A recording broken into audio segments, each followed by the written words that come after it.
What's up, fam? Flyers live reactions. Flyers are down 2-1. And the Eagles stink. Let's talk about it.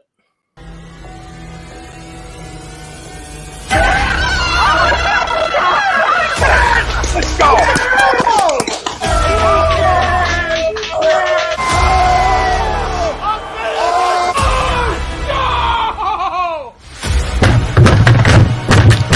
This ain't the fuck like he wants to think he stinks!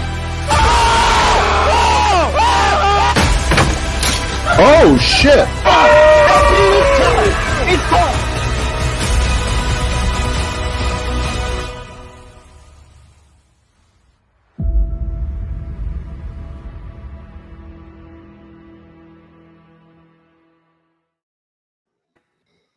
What is up, fam? Welcome to another edition of Fan Friday. As always, Jake Friel, Pete Young. We were going to have Brian Daly on, but got stuck at work. You know how customer service is. They're like, oh, can you stay a little longer? Yeah. No. You work for service, you know how it is. So, unfortunately, Brian Daly will not be on with us tonight, reacting to the Flyers game. But got a lot to talk about. Obviously, like we talked about before, Flyers live reactions. Going to be recapping I mean, it was a predictable loss. We knew that the Eagles were going to lose against the Buccaneers, right? But it's how they lost. They didn't look good. Again, they did not look good. The team didn't look good.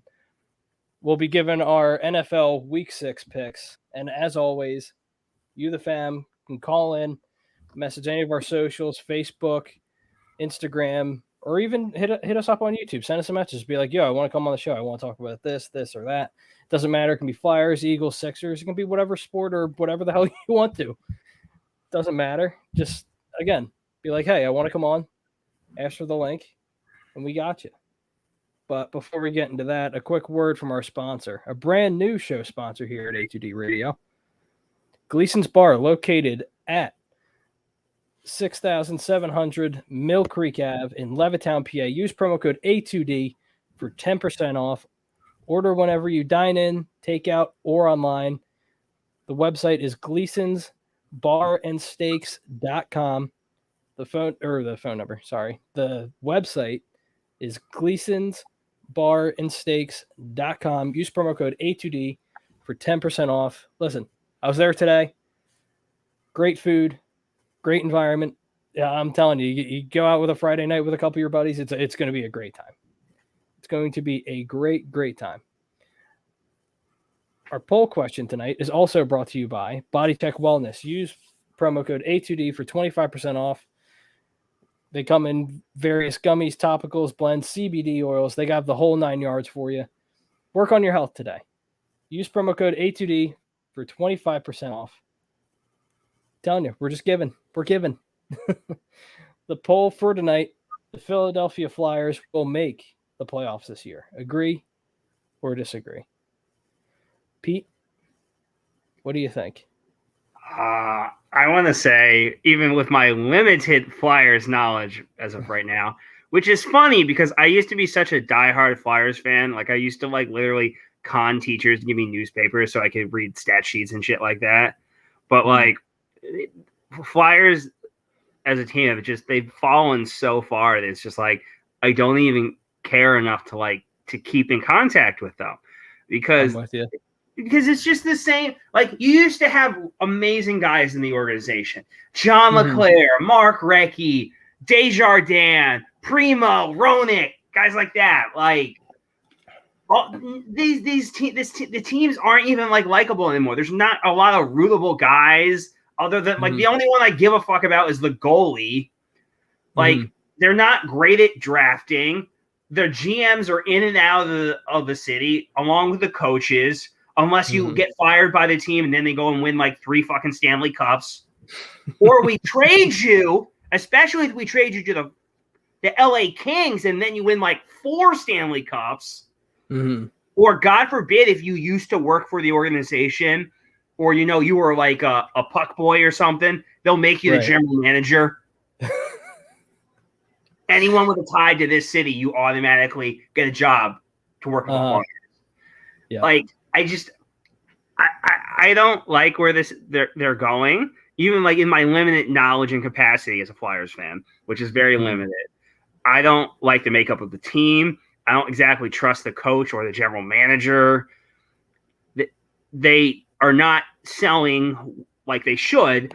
It's like the Giants rebuild a few years ago. We were like, well, we'll sell a little bit this year, and then next year we're going to go all in. And that's exactly what this team keeps doing. Is they won't go full rebuild. You know what I mean? Yeah. They don't want to do that. They're like, oh no, we still got the core guys. Don't worry about it.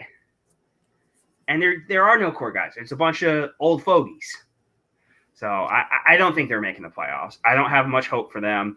And the only player on the team who I actually care about or know much about is the goalie. And ironically, the one thing we've needed in the last 20 years is the one thing that can't save us, which is ironic. Yeah, ironically. But let's get to the fam real quick. I tried there. I tried. You're good. Todd Bomek says Philly Dilly fam. What's up, Todd?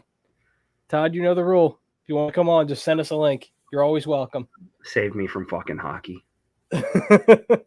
Kyle Elliott also says Carter Hart in midseason form already letting bounces off the backboards into the net. Yeah, Flyers are down right now 2-1 against the Vancouver Canucks in only the second period. So I mean, there's still plenty of time for a comeback. So we'll see. Give a fuck about hockey.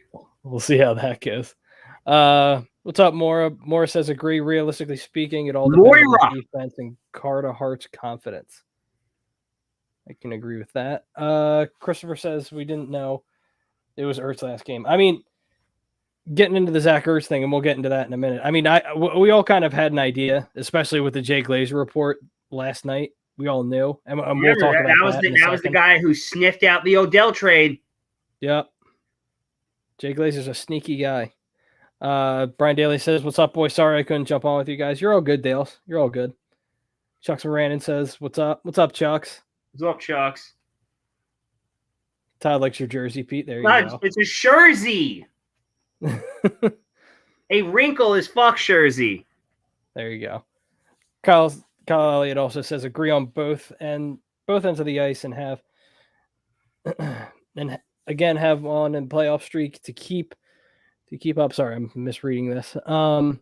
Losing Moose means Hart needs to step up as be the clear number one, and he's still struggling. Yeah, absolutely. Again, the season just started, so we'll see how it goes. It's a long season. There's a lot of hockey left to be played. This game isn't even over yet, so we'll see how it goes. Yeah, again, you're always going to get that early season rust. Brian Daly also says he agrees to the poll. Rob Povia from the Hockey Happy Hour also says, what's up, fam? Let's go Flyers. So, again, right now, Vancouver Canucks are on a power play. They've got 1 minute left in the power play. They're up 2-1. Ooh, hold on, breakaway. Nope, didn't get it. Vancouver Canucks are up 2-1 with 11:20 left in the second period. So, while that game's going on, we'll be giving live coverage of that while the game's going on. But let's switch gauges real quick. James Jackson says, what are your guys' thoughts on the Zach Ertz trade? You want to go first, Peter, or you want me to, since you have his jersey? I'll go first. It's surprising and not surprising at the same time. My hot take is, honestly, I would have traded Goddard because it's clear Sirianni wants nothing to do with big chunks of tight end play. So I would have re-signed Ertz and traded Goddard because I would have got way more for him because I'm in full rebuild mode at this point. But obviously they didn't do that. I never in my wildest dreams thought they would have traded him to the Cardinals. I also didn't think they would have traded him this early. Like, I'm not shocked he was traded. I literally thought it could be a thing around the deadline. And I figured, like, the Colts or the Bills or a team like that could use him. I never in my wildest dreams thought he would go to the Cardinals. So, and, you know, I got a draft pick. You know, that's more picks that we can use in the draft. And for anyone who complains that it's only a fifth, Jordan Mailata was a 7th round pick, and Quez Watkins was a 6th round pick. Just saying. Oh, and Isaac Seumalo was a 5th round pick. So Was he? No, he was a third. I thought he was a third. no, that was Big V, I think. No, Big V was a 7th. I'm pretty sure. I could be wrong. Hold on, You want me to look that look up? Yeah, I'll look that up real quick. You have any more thoughts on the Zach Ertz trade? I mean, it's gonna feel really weird watching him in a different uniform. Yeah. You're right. Isaac Seumalo was a 3rd round pick. I'm a dumbass. Yeah, that's what I thought. I thought he was a 3rd round. Big V was the 5th round pick. My bad. He was a 5th. I don't know why I thought he was a 7th. Okay. People don't talk about that. That draft was that you got value.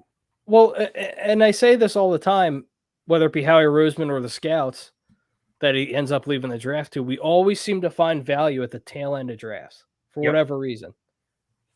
We always seem to find value. So, I mean, you found 2 offensive line starters in the 3rd and 5th round in that draft. Flyers are now down 3-1. Shocker. Flyers are now down 3-1. Before you go, I think this should be a great time to bring out everyone's favorite prop. The Grudge belt. Once again, Johnny is not here. I'm here to defend the championship. It's okay. Johnny, no shows again. Oh, and by the way, week to go. Oh, what's that I hear? Ben Simmons might practice on Sunday? You want to remind the people what the bet was, Pete? The bet was, and don't let Johnny try and convince you any differently. There's no weaseling on this show. Mm-hmm. If Ben Simmons was here on opening night, he owes me a Ben Simmons jersey. And it looks like, gasp, he's gonna be here. So put up or shut up, Junior. By the way, Johnny, I'm an XL. Make it snug. I need some room to breathe. Jeez. I concede the floor to you. I appreciate it. Appreciate your conceding. But I mean, again, going back to the Jay Glazer report last night, you had it right there. And then even after the game, right? You saw the thing from John McClain, if you guys saw on Twitter, to where he was crying. He was crying when he was leaving the field and that whole thing. And then the Eagles head of security, his name always escapes me, but Zach Ertz was crying, and then he was talking to him and that whole thing. And then that basically told me that he was gone from the get-go. That told me he was gone. But it's sad, but at the same time, it's almost expected, right? So going back, obviously, during the training camp in the summer, you had this whole thing where Zach Ertz said he wanted to be traded, he wanted to leave, but then he came back, and now he's not leaving. And he played for us for a couple games this year, fine, and now he goes to join Kyler Murray, DeAndre Hopkins, and J.J. Watt in Arizona, which is honestly, I think, is a huge upgrade clearly for Arizona, and I think it's going to help out Zach Ertz big time as far as career-wise goes, and especially when it comes to him getting a new contract that he wants so badly. So, again, I'm not upset about it at all. Am I happy with the compensation we got? Not really. I mean, it is what it is. You're talking about a tight end who's a little beyond his years. That's why I would have waited. Yeah, that's the polite way to put it. I wanted him traded like a year or so prior, but that's just me, and people call me nuts, but it is what it is. Yeah, I don't know. Like obviously he's an all-time Eagle. He's going to be in the Eagles Hall of Fame. He may be a Hall of Famer. I don't see it, but there's a chance he could be an NFL Hall of Famer. He's not going to be a first ballot, obviously, but I mean, maybe down the road, but I don't think so. But you can't forget all the great moments. Obviously, the Super Bowls won, all the amazing catches that he had during his career, all the games he's won for us, the years that he's basically put the team on his back for us. It's just, he's an all-time Eagle. He's the greatest Eagles tight end of all time, and there's no debating that. And we just can't thank Zach enough. It's that simple. Thanks, Zach. And I hope he does well. I hope he does well in Arizona. I really hope so. I mean, if they win another championship, I mean, he's back with Jordan Hicks too. That's another thing people aren't talking about. He's reunited with Jordan Hicks. For so Hicks. That's cool. Huh? I would have rather had Hicks. I would have taken Hicks in a second, but and also if you watched his press conference today, he was a mess. Bit of a tearjerker. I'm not gonna lie. I teared up a little bit. I'm like, damn. Because when you saw the press conference, you're like, yeah, it's official. He's gone. But no, I mean, obviously you didn't get like a lot of value. You got a pick, which you basically brings our total to 10 because there's no way in hell we're getting rid of a pick for Gardner Minshew unless. Yo, what's up, Todd? What's going on? What's happening? How y'all got going this evening? Oh, I'm getting ready to have some coffee and you just getting up?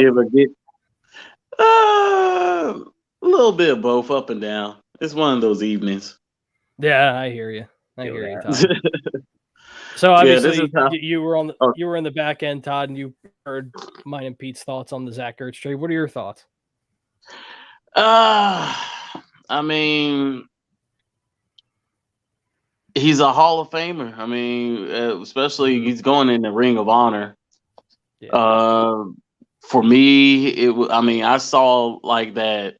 I saw Chad Lewis, hooked up with Donovan McNabb, and then Donovan still had Brett Selleck, and then here comes Zach Ertz, the heir apparent to Brett Selleck. So we kind of, there's one thing we can constantly say we had that.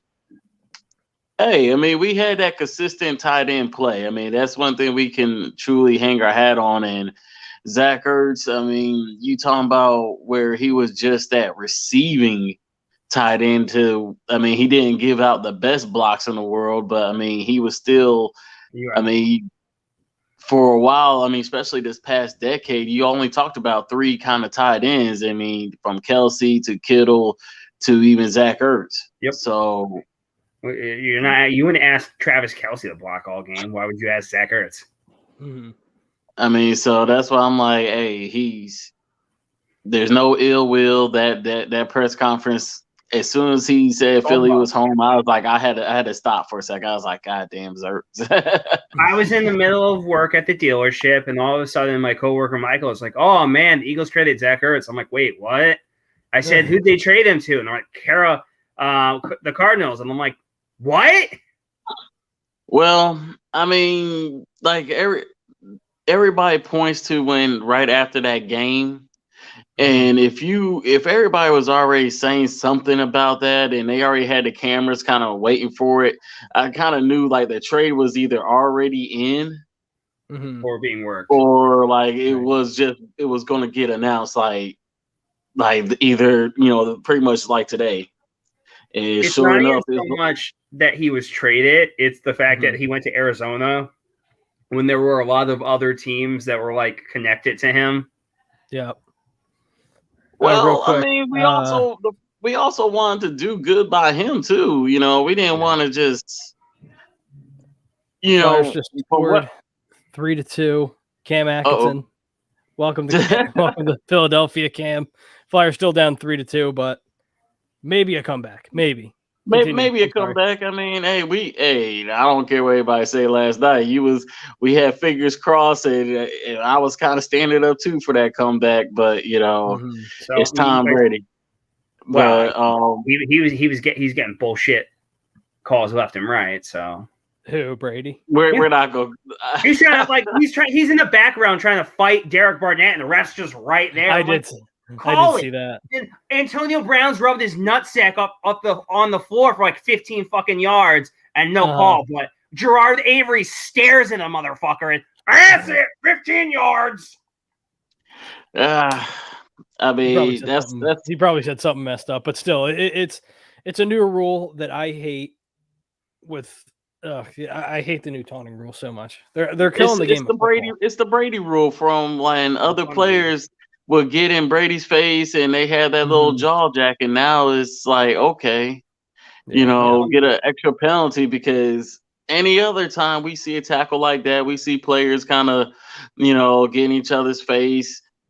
It's nothing. But now, the reason why I got upset about it, you don't call nothing during the whole entire game. It's towards the end of the game. Emotions are running high. That's the least time you want to throw a taunting penalty. I mean, like, come on. Yeah. I could if it was egregious, like he was like he pushed him or something, then you throw that flag. But I mean, that was just some bullshit.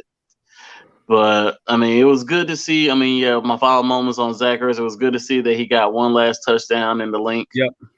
That was a way to cap it off. But hey, we got to start moving towards the future.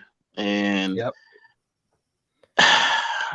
again, I'm not trying to.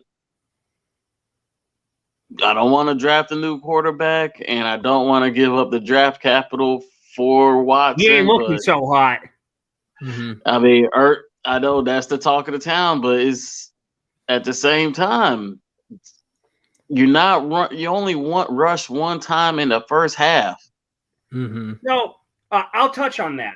Like, I see everyone's talking about how it's Sirianni's fault, and I'm like, I actually 100% agree to that to an extent. I'm like, all right.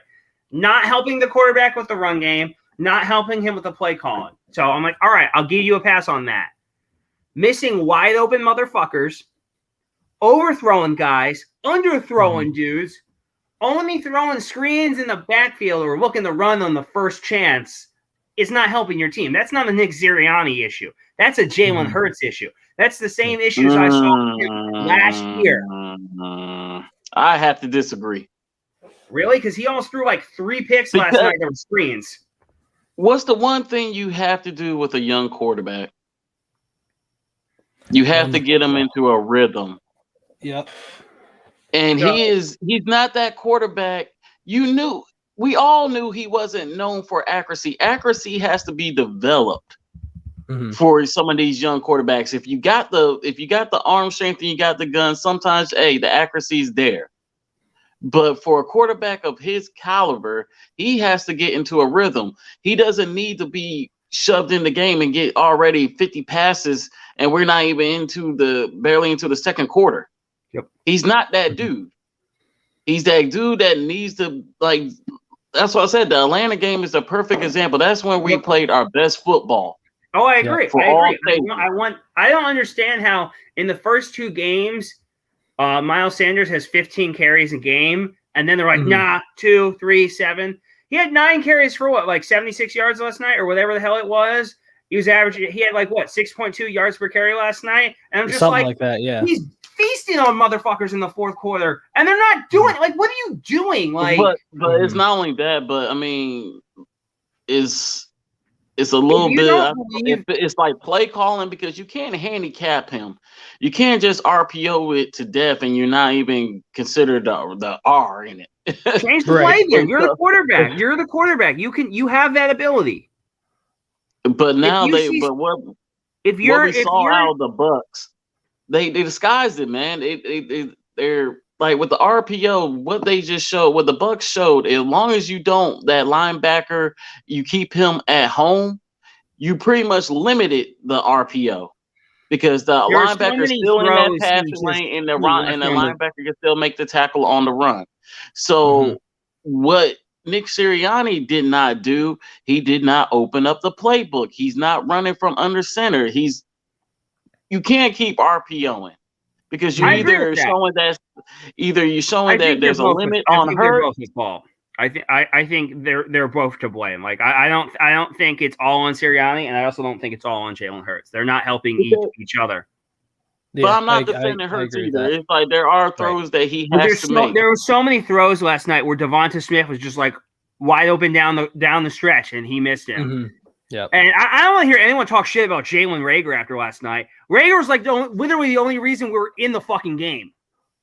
I mean, and that's what I'm saying. It's like right now we don't know how to truly evaluate what's going on, because if you're not giving Jalen Hurts or at least giving Miles Sanders, touches on the ball. Jalen Hurts a running game. I mean, that's how I'm discombobulated trying to talk about this. It's just ridiculous. It's like the fourth quarter shows you every fucking thing that you need to know about this offense. If you have it going all around, it is hard to defend. But you're not running the ball in the first quarter. I'm like, we can't. This team is not built for playing catch up. No, it's not. It's close. I think my number one issue with that is they're like, so like you're okay. You don't want to run Miles Sanders. Okay, you have issues with Miles Sanders. Whatever. Then run it with Gainwell. Like he's shown he's decent at running ability. Running with him 15, 20 times. I don't give a shit. Give Boston Scott like 14 carries. We actually have 4 running backs. We can run Miles Sanders. We can run Kenneth Gainwell. We can run Boston Scott. Hell, we could pull John Howard off the damn practice squad and run it with him. But if you're not even really executing, I mean, I know the RPO is the selection of if Hurts can pull it out and everything, but sometimes that's where as a coach, you don't need to put that in his hands. Yep. He's you got to make that decision for him. Yeah, no, I completely agree. Bill also says, thank God Todd's here. He missed a few passes, but you see his arm on that 60-yard throw to Rager on that PI call. You have everybody coming every. He underthrew on that 60-yarder too, so I don't want to hear that. Yeah, I mean, here's the thing. And again, I agree to what Todd and Pete were both saying, to where it's not solely on Nick Sirianni. It's not solely on Zach Ertz either. Correct? Jalen Hurts. I'm sorry. Yeah, Jalen Hurts. Yeah. But, you, Zach Ertz. This is why you got traded. But no, I mean, here's the thing, right? And people aren't talking about it. And for the record, I'm not making excuses for anybody or anything. Completely agree. This is such a young football team from top to, well, not really from top if you want to talk about the owner and the GM, but if you're talking about like from head coach to player, we have a young football team. We have a very, very young football team. And I'm not making excuses. There's not many veterans on this football team as far as skill positions go. I mean, yeah, you could say Miles, Greg Ward, but they're still young guys themselves. But my issue is, as far as Nick Sirianni goes, I just don't like. Where's the creativity? That's my thing. Where's the creativity? I don't get where. And where's the Miles Sanders, the Kenneth Gainwell in the backfield? Yeah, right. Fake a handoff, sneak one out to the flat, or one on the wheel route, or you can run off of that. Where's the jet motions? I mean, that's how Rager got open. Right. You motion him, and as soon as you hike the ball, he's down the field streaking. Yeah, and he did get that PI call too. I mean, and that's one thing. On the second one, now that if that defender didn't do that to Rager, guess what? He would have caught that ball in full stride. Yeah, there's no doubt in my mind. He should have had a third PI call, but they wouldn't call it. Mm-hmm. And this comment from Chris, I completely agree with. Sirianni's incompetent and way over his head. Play calling in both sides is a joke, and we have no linebackers. The tank is on. No, Hurts has no armor touch. Done talking. I'm with you. Ironically, I'm with you, Chris. They have 2 good linebackers. They just don't play them. Right. In Avery and Taylor, they don't get they're being played over. They're not being played over guys like freaking Eric Wilson, who sucks, and Alex Singleton, who couldn't cover Johnny Manziel in the CFL. Yep. I mean, we really couldn't have thrown in Eric Wilson, so we could have got, Jordan Hicks in that trade. Right. But again, going off of Chris's point, I think he's I think he's lost. I don't know what he's. I don't know where he thought. I mean, I can picture an idea. I can picture it's from up top to where they want him to throw the ball a million times, because that's what Jeffrey Lurie wants. So, and Nick Sirianni's just a puppet at this point. But I just don't get to where you say you were made for this job. Talking about Nick Sirianni, saying he's made for play calling. He's done this his whole career. He grew up. His father was a coach. He grew up around coaching. That whole that whole thing. It's I don't get it because it's such simple fixes. It's such simple fixes. There's the one thing about being around the guy to actually being the guy. Right. You know, exactly. Why does he have to? What? I honestly rather see Shane. Was it Searchin? Is his last name? Call some plays, you know, because he's the OC. Well, no, I mean this is where even Doug Peterson kind of battle within himself. There's one thing about being a head coach, and there's the one thing about trying to have all the credit in the world. Right. It is. Well, here's the thing: like, not everyone has to call the plays. You know what I mean? Mike, they're talking about it on WIP today. Mike Tomlin doesn't call the plays.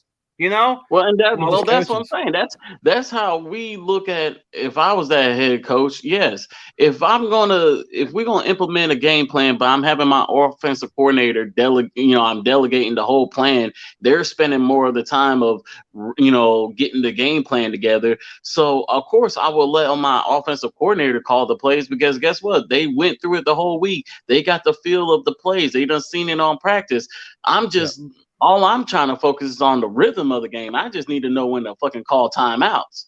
I need to talk to my defensive coordinator. I was like this, yo, let me know if you need a timeout so I can help, delegate the time. Like, that's what the head coach really supposed to be doing. You're supposed to be really examining the feel of the game, and then you holler at your offensive coordinator, be like, hey, what's going on over here? You holler at your defensive coordinator, hey, what's going on over here? Even communicate with special teams. Like, that's what you really need to do. I don't know when all of a sudden the head coaches, I mean, I know it was back in the day, but in today's game, you don't need to be calling plays, because especially if you're not spending that much time with the quarterback. I mean, we understood from Doug Peterson and the Frank Wright point of view, because they was backup quarterbacks. But Frank, I'm like, Sirianni, you're not that kind of guy that needs to be doing that. Right. When you're talking about Frank Reich and Doug Peterson, you're talking about guys that have had experience and that have been around the league coaching, being assistant coaches, offensive coordinators, so on and so forth. You got a spring chicken in Nick Sirianni. That's what you got. But the important thing is, you talking about two guys that's played the game at that position, at the number one position, quarterback. Right. Yep. So they were backups, but you prepare just like the starter do. Yep. So, and know what that's. Go ahead. I'm with you. I'm with you, Todd. And here's my big criticism of Nick Sirianni. Not only does he look lost, but when it comes to these T-shirts, right? He reminds me of like that kid that came from, like, say, New York or something, and he moved to Philadelphia. He's like, look, guys, I get it. I support you. I'm on your team. I understand, Allen Iverson. He's like Bryce Harper, except he's not funny. Well, like, dude, what are you doing?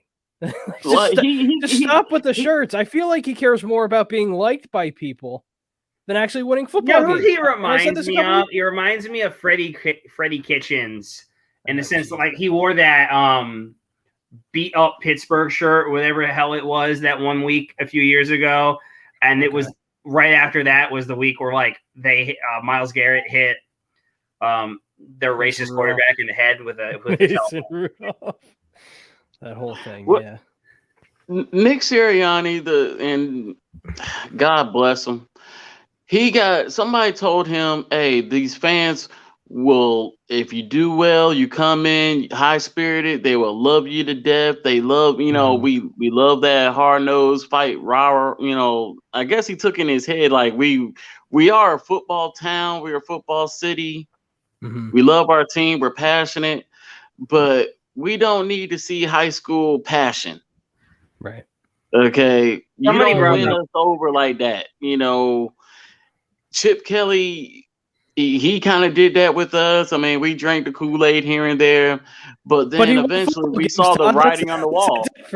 He won football games. Exactly. That's what I'm saying. That was the thing. It was like, he produced the wins. When you produce the wins, exactly, that shit can fly. But it's like right now, I mean, hell, even with Chip Kelly, he gave us an identity.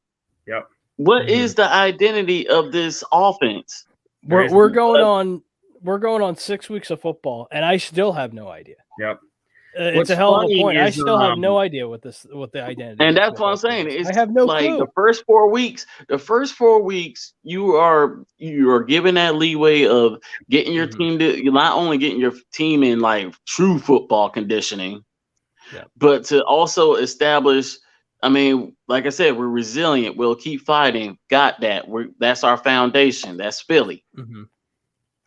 But doesn't it say a lot that like the only thing we had left to do was to get this guy, because people like Brian Dabble and Robert Saleh basically told us to eat shit.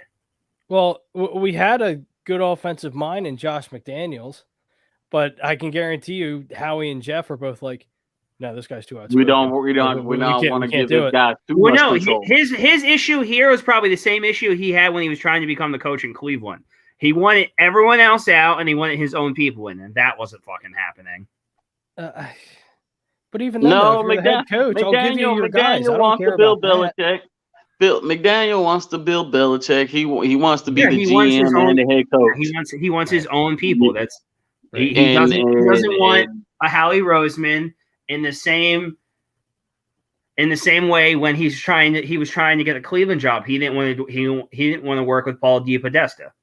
Yep. And that's what really plays into the factor is, especially when I'm thinking about all these head coaching or the job interviews, it was like you have to work with Howie.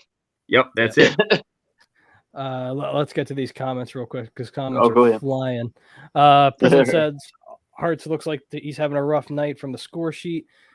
Is it him or is it the blue line not clicking yet? Right now, from what I'm saying, Prism, it looks like it's Hart. He's not seeing the puck well. It's just he's not in great position. But again, I'm not gonna crucify the guy because it's our first game back. So I mean, it is what it is right now. They're down 4-2, about to enter the third. So we'll see. Hopefully they come back. If they don't, I mean, like I said, it's game one. Bill Middlebrook also says, "Where's the Hurts under center with a backfield to at least make them think. You can't tell me a QB can't learn. I'm standing pat on them tanking. They look great on a series, and then it's the same old shit again." Yeah, I hear you. I hear you, Bill. And for whatever reason, I mean, I think we know the reason. It's Nick Sirianni have given Jalen Hurts a limited playbook. I want to see what he looks like with an actual offense, but. I mean, not just with the actual offensive play calling. I mean, an actual balance of play calling. There is no balance. There is only passing. I was like, no, but I'm Are just we like, sure Jeffrey Lurie's not calling plays? Mm-hmm. I mean, it looks likely, but I mean, this is like the third week in a row of Sirianni. This is what happens when you have a running game that works. Yeah, you not only could do everything in your playbook, but guess what? They just took the time. Oh my goodness, that's one thing I like. What kills me when you see Brady that's operating. It feels good when you're on the opposite end of taking the clock away from your opponent, but when you know you're trying to get the ball back and you're just watching the time just slowly go away. Yeah, they moving at their own pace. That hurts. Those are body shots, Nick Sirianni. Yep. Mm-hmm. And then when we went on that Super Bowl run, didn't it feel good when, it's about 5 minutes left on the clock, but we got LeGarrette Blount and he's just running away and we're just like coast the game away. Hey, let's go ahead. Go ahead and put on the second half, the second games on right now. Hey, we know we got ours. Yeah. Listen, going back to the 2017 offense to where there's 9 weeks, you didn't have to worry about anything. You just left your balls hanging out in the air and be like, yep, we're good. Yep, we got it. Straight dub. We got a handle. And no worries. And that's why I'm like, that's what Tom Brady did. He was like, hey, yeah, they scored. He's like, okay, no problem. I got this. He told the defense that. He's like, hey, y'all go ahead, take off your helmets, sit on the bench, drink Gatorade. We'll finish this up. Yep. And speaking of letting it hang in the air, we're also brought to you by Manscaped. Get yourself 20% off and free shipping with promo code A2D at manscaped.com. Unlock your confidence and always use the right tools for the job with Manscaped. Again, promo code A2D, 20% off. They got everything for you. They got shampoos, foot spray, cologne. They have the whole 9 for you. I mean, I just got done pulling some nose hairs, man. Hey, yeah, listen, Pete, listen, Todd, that's my favorite. What do you call it? That's my favorite thing they have, that nose hair trimmer. I love it. Yeah. I love it. Hey. As we all know, Nick Sirianni is not sponsored by Manscaped. Manscaped. He is not. No. I feel like that should be a new segment. I feel like that needs to be a new segment on Fan Fridays. Since we're sponsored by Manscaped, there has to be a person every week who is obviously not going to be sponsored by Manscaped. Yeah, no, Baby Gap and you make your own T-shirt company.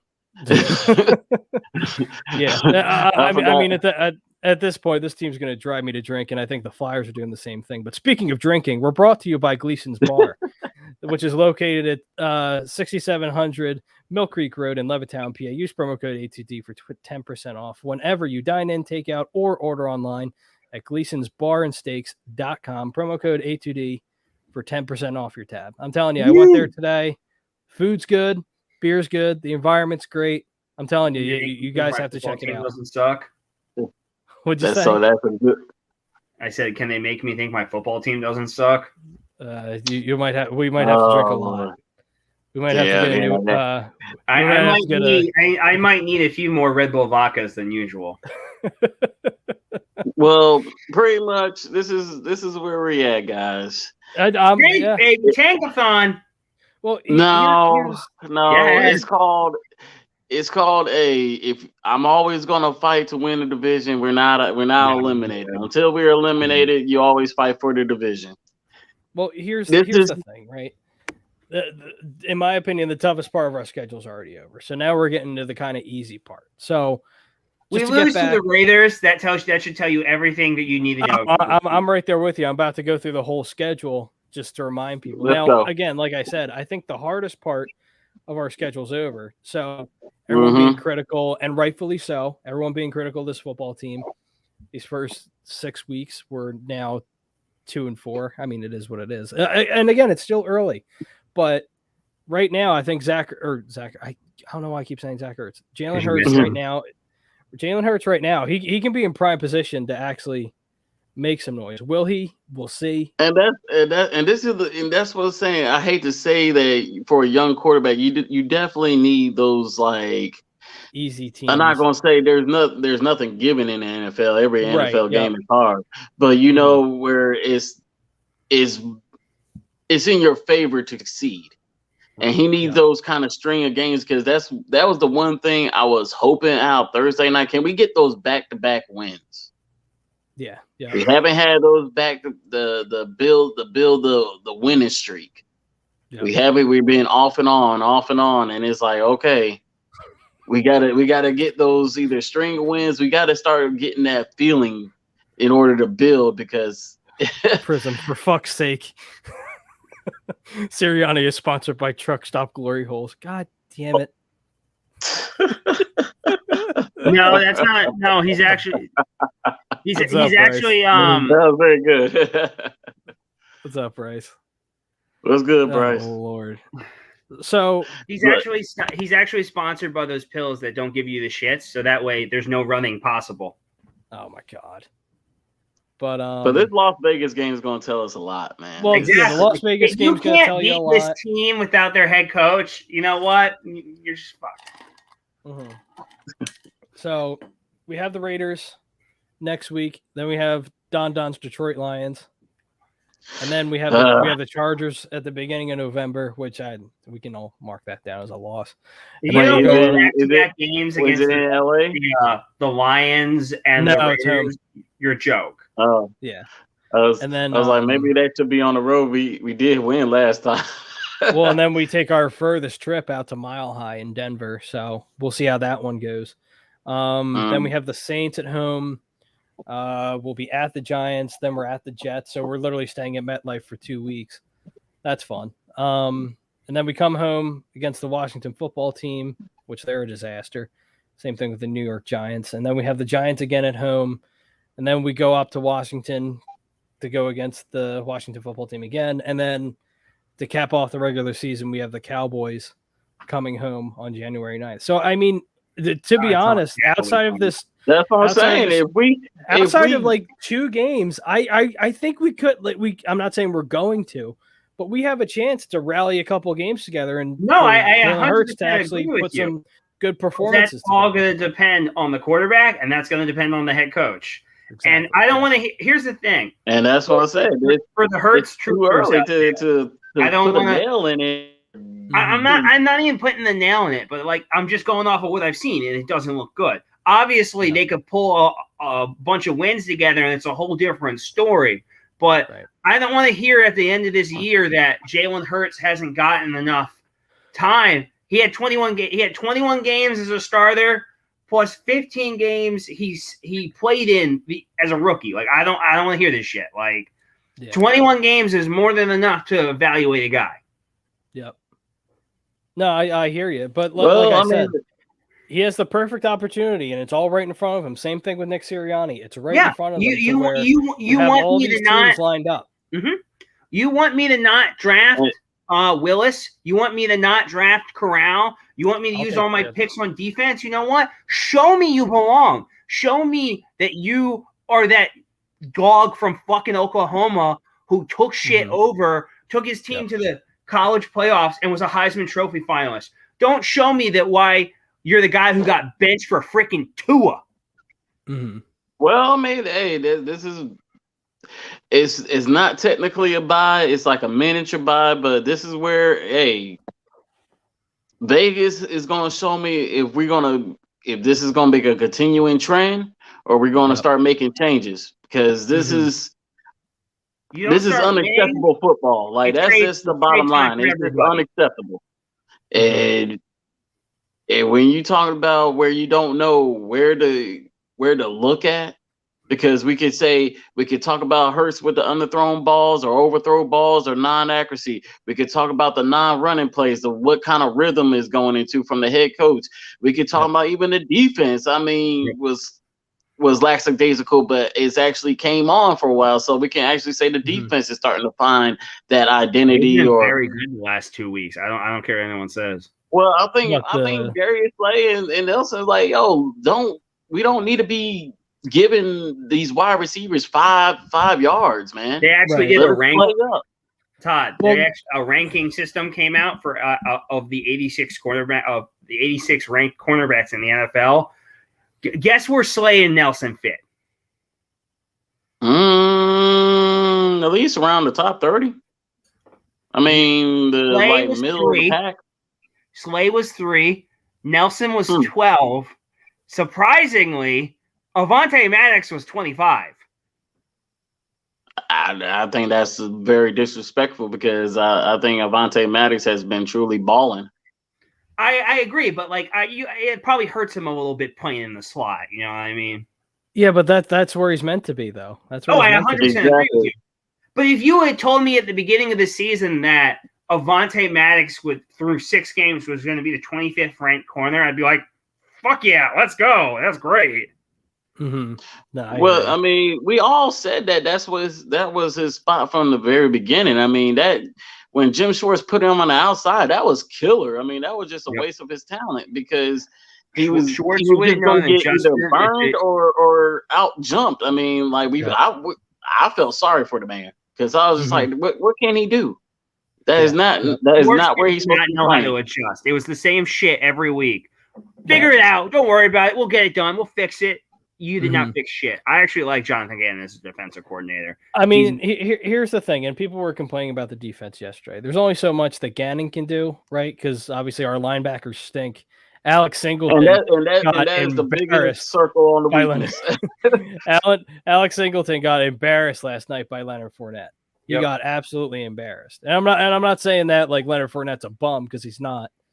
But Leonard Fournette's a whole different level. I don't know about you guys, but is it just me? I really kind of looked at Alex Singleton. He looks a lot smaller than he did last year. like maybe it's just Because me, but I was like, playing more, and you're like, wow. But no, I mean, like I remember last year he looked he does look leaner now that you mention it. Yeah. Yeah, I was like he looked more like not Clay Matthews last year. This year he's just looking a lot smaller. I'm like he was one of those guys like when it was all cold out, you like, oh wow, he got the guns out. Now I'm just looking at it, I was just like, wow, he just looks like Nate Gary's arms or something like that. I don't know. It's just he doesn't look the same compared to what he was last year that kept him on the field. It's like now it's like, I mean, it's becoming a montage of him just eating dirt by a stiff arm. Yeah. I mean, Alex Singleton, later on in the game, he did step up though. I'm not. It's like he stepped up a little bit, but again, he can only do so much because he's just no offense to Alex Singleton, he's just not that talented of a player. Nope. But it's one of those, like, it's a feel good story. It's a cool story. He came from the Canadian Football League. He earned a spot on an NFL roster. That's fun. I don't care what anyone says. Davion Taylor stinks.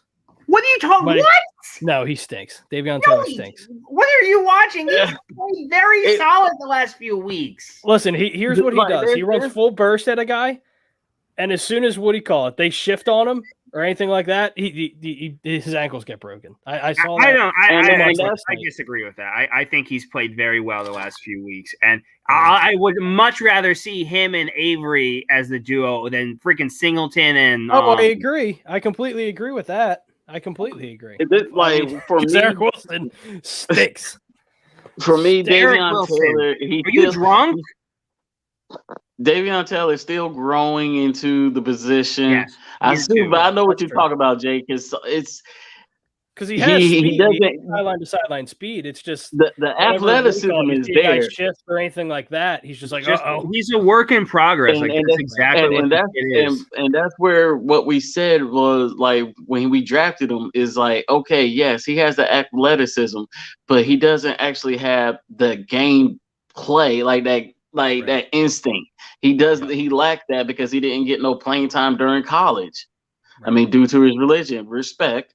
But is like that's where I'm saying, like that's where you see it. Is like he naturally flashes when it comes to, closing in on the sideline. You see, like, okay, I see why your draft stock was that high. But when it comes to instincts to know, like, to win a shoot a gap, like that's where we're missing. Yep. Like from our linebacker play. I mean, maybe I'm not even going to take it that far back because I mean, it's not like we had like some grade A linebacker talent in here, but it's from D'Amico Ryans to even how he even had Jordan Hicks. It was just those certain instincts that a linebacker can have of knowing where the play is going to be. Yep, that's what makes a complete difference. And right now, our linebackers doesn't have that complete lack of that feel of where the play is going to be. Yep. I mean, also don't expect it coming from the first round next year's draft. I'll tell you that right now. No. And here's what's going to happen. We're going in free agency. We're going free agency and trade market next year because it's there. As far as draft, like I said, I need Hurts to step up because it's defensive line and cornerbacks. Like you got to tag in that first round. You know what? You may not even need cornerbacks in the next draft because you have a lot of young corners, and you traded for that Zakai, and obviously McPherson's there, and Slay's here for another year. I honestly might re-sign Nelson. He's played really well so far. Yeah, I think obviously if there's an elite corner like a Denzel Ward or someone like that, like you can't pass up, then I'm all for it. Right. But I'm still drafting cornerbacks early. No, I just think safety's a bigger issue. I think you can use this room that you have right now for a few more years in the cornerback room, and it can be solid. I think you need safeties. I don't think there's enough good safeties on the roster. McLeod is always hurt. I don't exactly. I'm not okay. All right. Before. Okay. This is like before we even go down this little path. Like truly look at this roster and be completely honest of players that you truly would want back next year. Like guys we brought in or guys who are still here?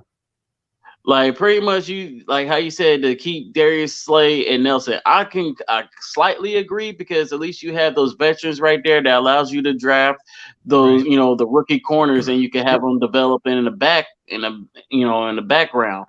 But are you truly willing to pay Nelson?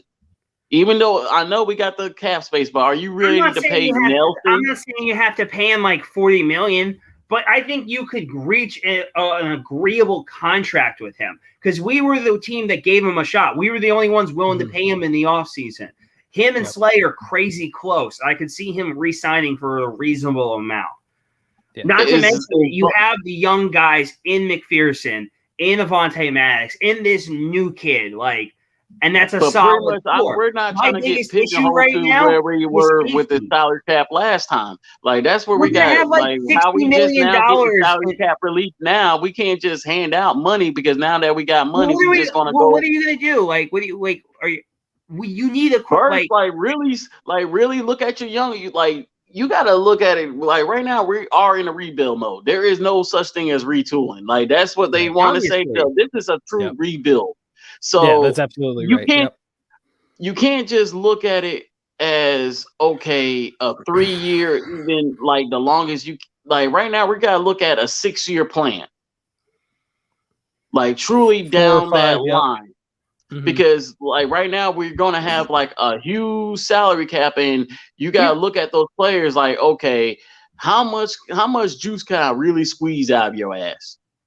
We know Dallas got it. He got plenty of juice, and he's with Zach Ertz being traded. That you can almost guarantee he's going to get re-signed. Yeah, exactly. So like you got to truly like I know like the ones that you know that are guaranteed. No, I don't either. Well, also you have to think about this too. Zach Ertz is a free agent after this year, and again, I'm not saying he's coming back, but that possibility is there. Will it happen? I highly doubt it.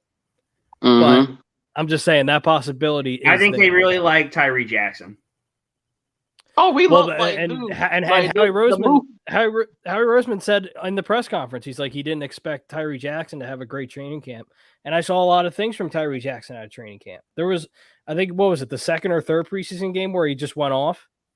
Dude, like that's the hidden gem. Like that's our hidden gem this year. Because I'm like, if he can stay healthy, absolutely. Yep. But and that's the knock on both of them. I mean, we need Goddard to stay healthy, and Tyree Jackson comes back healthy, and he shows out like he did in the preseason. Like I said, tight ends, we're solidified. Like there's no reason to even think about it. I mean, Jake Stoll is a decent blocker slash. He's nice not so that's our tight end room for the future. So that's what I'm saying. That's a lot. You got to go through every position to really say, like, okay, where can I see these guys pass? Can I see any of these guys pass 4 years? Right.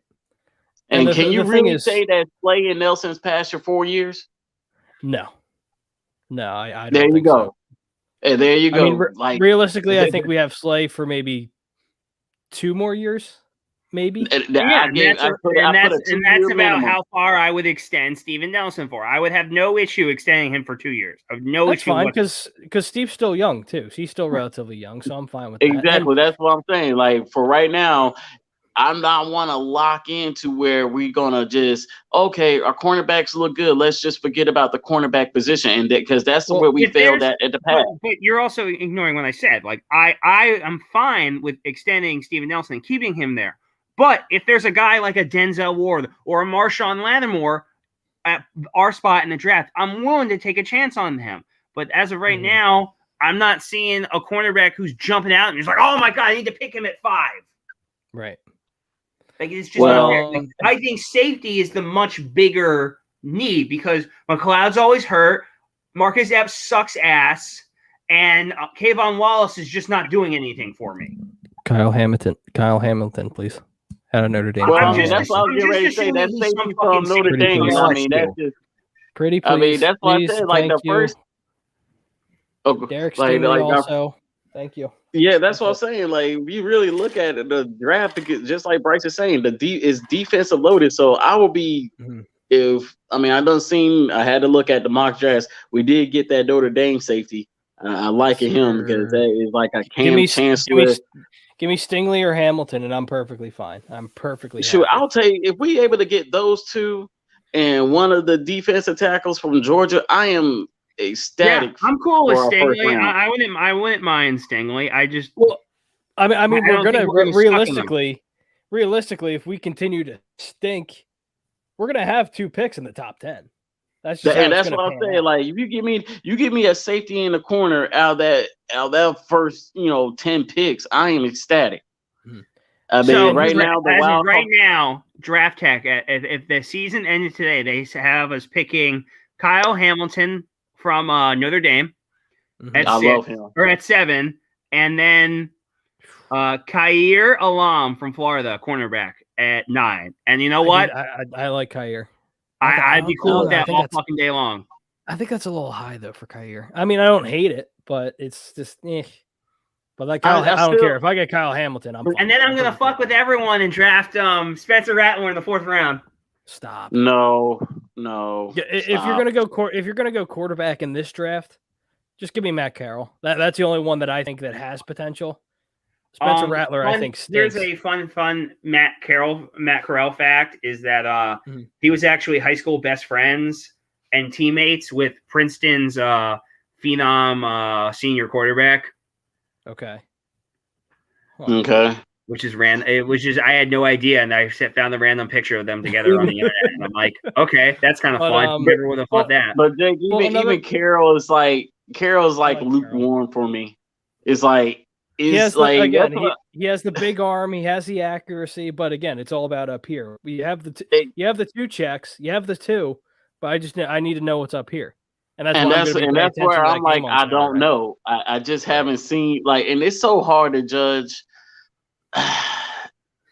But hey, we won't if Jalen Hurts does what he's supposed to do, we won't even need to be having this fucking conversation. And that's why I don't want to have the conversation, because you see how easy it is when you don't have to worry about the quarterback position when you're talking about 1st round picks. Yep. You can look at other positions. It was like this. Okay, if I don't get Stingley, but I know I got another cornerback a little bit further down the draft I can get.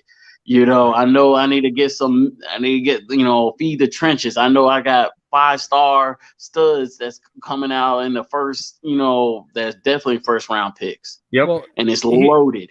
Well, here's my concern, right? And I have a 2-part thing. So this year is going to be a defensive heavy draft. If you remember back in 2017, it was an offensive heavy draft. And what did we do back in 2017? Oh, no. We drafted all the defense aside from one guy. It was an offensive heavy draft, and we drafted practically nothing but defense. And that's one thing that haunts me. Now, my second thing, what I'm hoping for also, screw Jalen Hurts for a minute. Mm-hmm. If Andre can prove he can play left tackle, and he's played very well, and Jordan Mailata has held his own at right, I mean, you have your tandem for the next 10 years. If they play well the rest of the year, I'm perfectly fine with that. Would you trade Lane Johnson? Well, yes. And here's what I was getting into. Chris has a comment. Do you guys have any idea what's going on with Lane Johnson? We don't, and honestly, it's none of our business. No, and again, he'll tell us, and this isn't a report, but this is what we've been hearing. And again, I have to preface that it's not a report, but the rumor right now, anyway, is that it's addiction issues. Now, again, could be wrong. I hope we're wrong as far as exactly. I know everybody pointed to the PED kind of the storyline and everything, and I'm just like, look, unless you're in the Johnson family, it's none of our concern. Right, exactly. Is all we do, just pray for them that is nothing serious, that is not going to lead down to the wrong path. That's what we just hope and pray for. But Jake, you are 100% right, because I was worried about Mailata, that switch because we know, like, because he looked completely phenomenal at left, but he was up and down on the right, but it seemed like from these past 2 games, it's like he's getting he better. didn't miss a beat. Well, And it's how big he is and how athletic he is, so he can learn to play both, and he can switch. And Andre Dillard, we saw how he did at right tackle before, and that just didn't work out. Yeah, absolutely. But that's what I'm saying. But Dillard at the left, I mean, I don't have nothing bad to say. He's been keeping Hurts clean on that side, and that's the one thing I have to go back on Hurts. He's got to learn how to not to leave it might not look as the cleanest pocket, but it's still a pocket nonetheless, because you're leaving your 2 big dogs out there, kind of like, what, dude, we gave you time, we gave you some good blocking.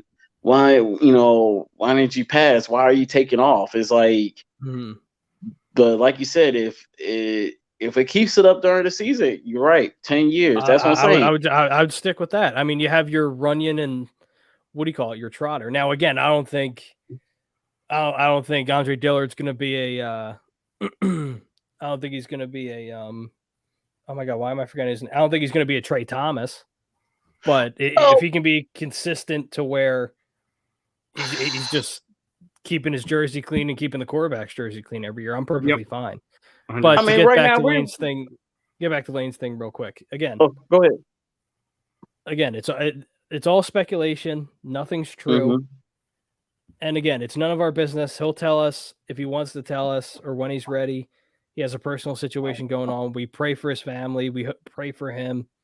He's a hard worker, and whatever he's dealing with on his own. And we just hope for the best for him. And Nick Sirianni said it. He's like, we hope for the best, and hopefully he's back this year. And if not, then it is what it is. And I've heard some people even say he might not even come back ever. He might be done.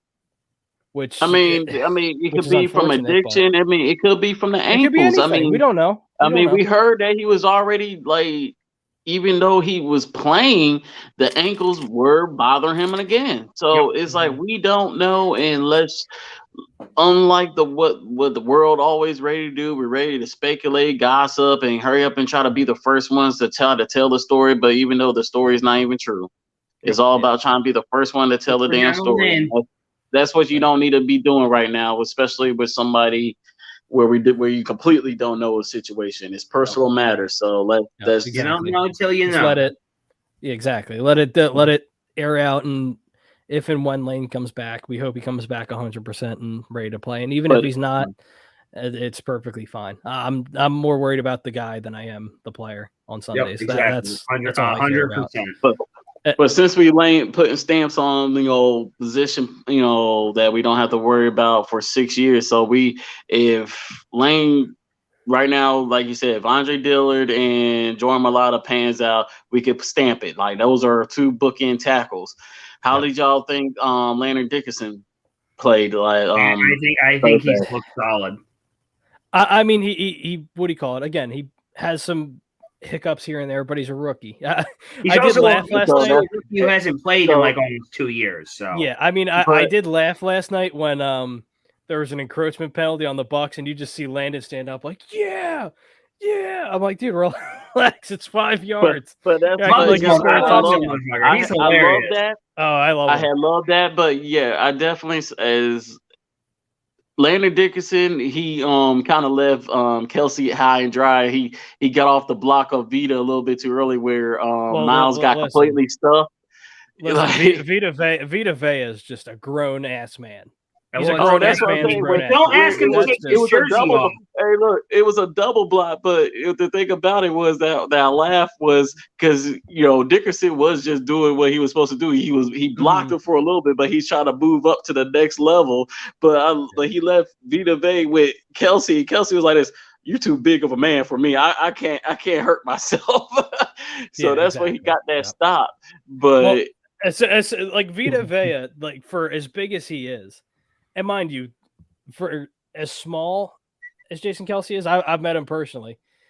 He's not that small of a guy. So the fact that Vita Vea literally grabbed him is like, Like nothing. I mean, that's trust me, it was no knock on Kelsey. It was just like I know he told Dickerson like this, yo, on the big guy, Help you me. gotta stay with me.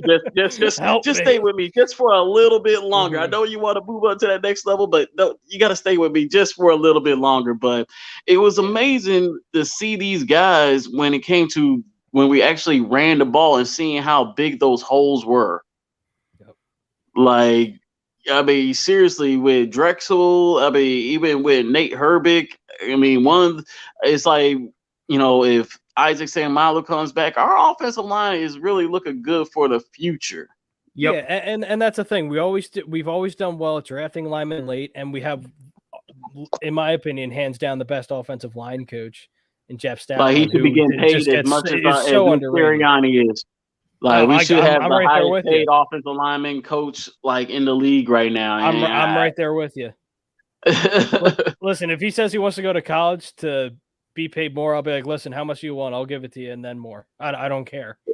Exactly. We cannot lose you. Like, I'll make you the highest paid head. What parking do you need? Do you want to live in a sky rise? Like, what do I need to do? Where do you want to go?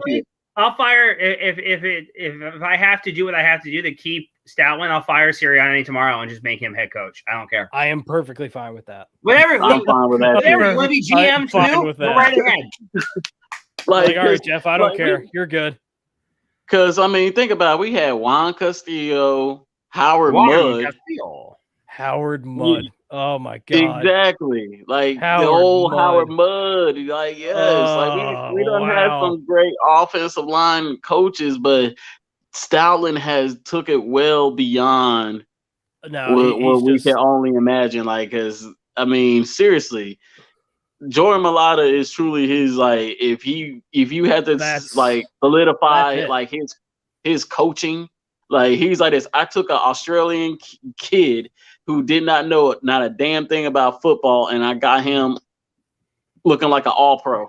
Exactly. Yep. And that'll be I can't say his claim to fame because he has so many other great stories. But if you want to talk about cementing your place in history as a coach, if Jordan Mailata turns out to be like a potential Hall of Famer or even an all-pro, that's well, that's what I'm saying. He's got him looking like that, and he's playing on both of the sides. He's not playing on just one side. Yep. Like that's the beauty of it. But so we got the offensive line solidified.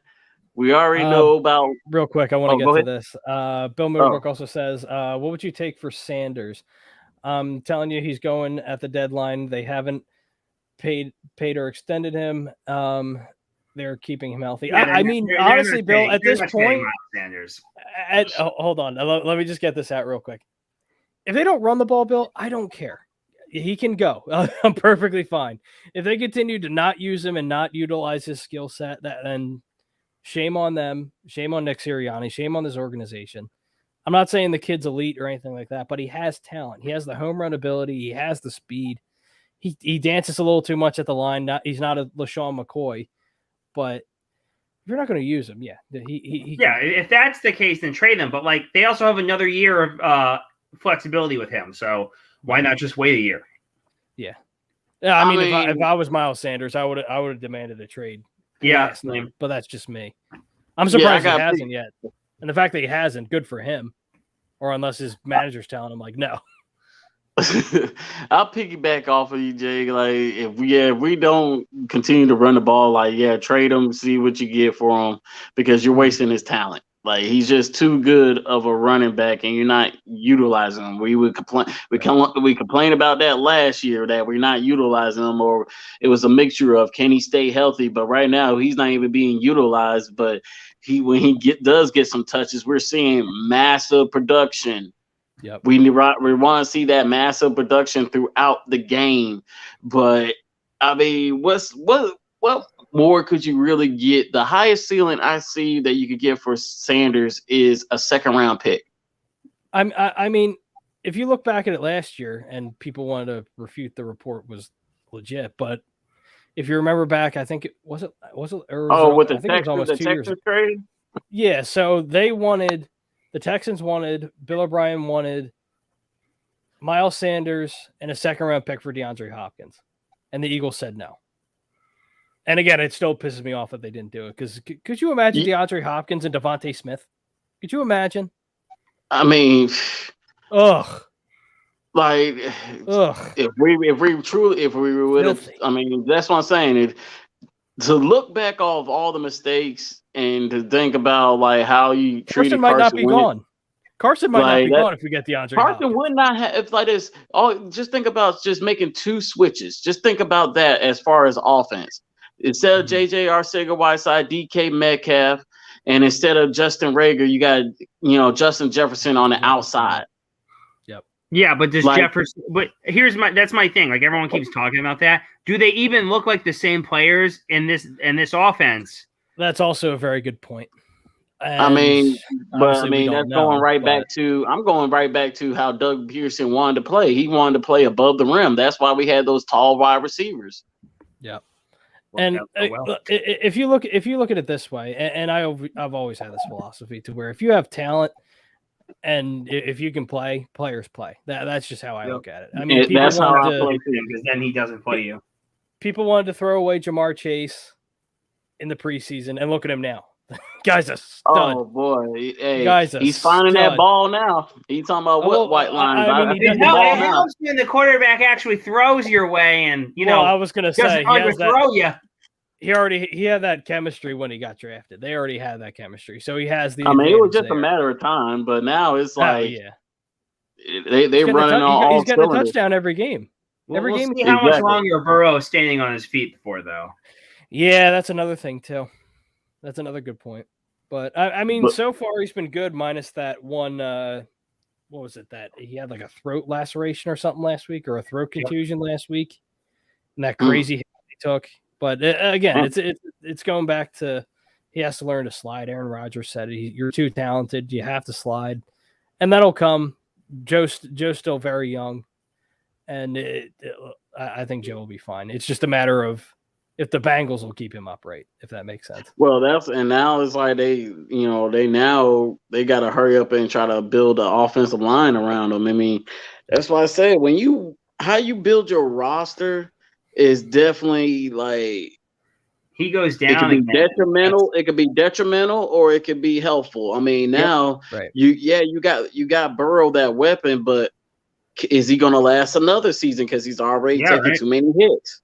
Yep. So it's like 31 of the leaders in sacks so far.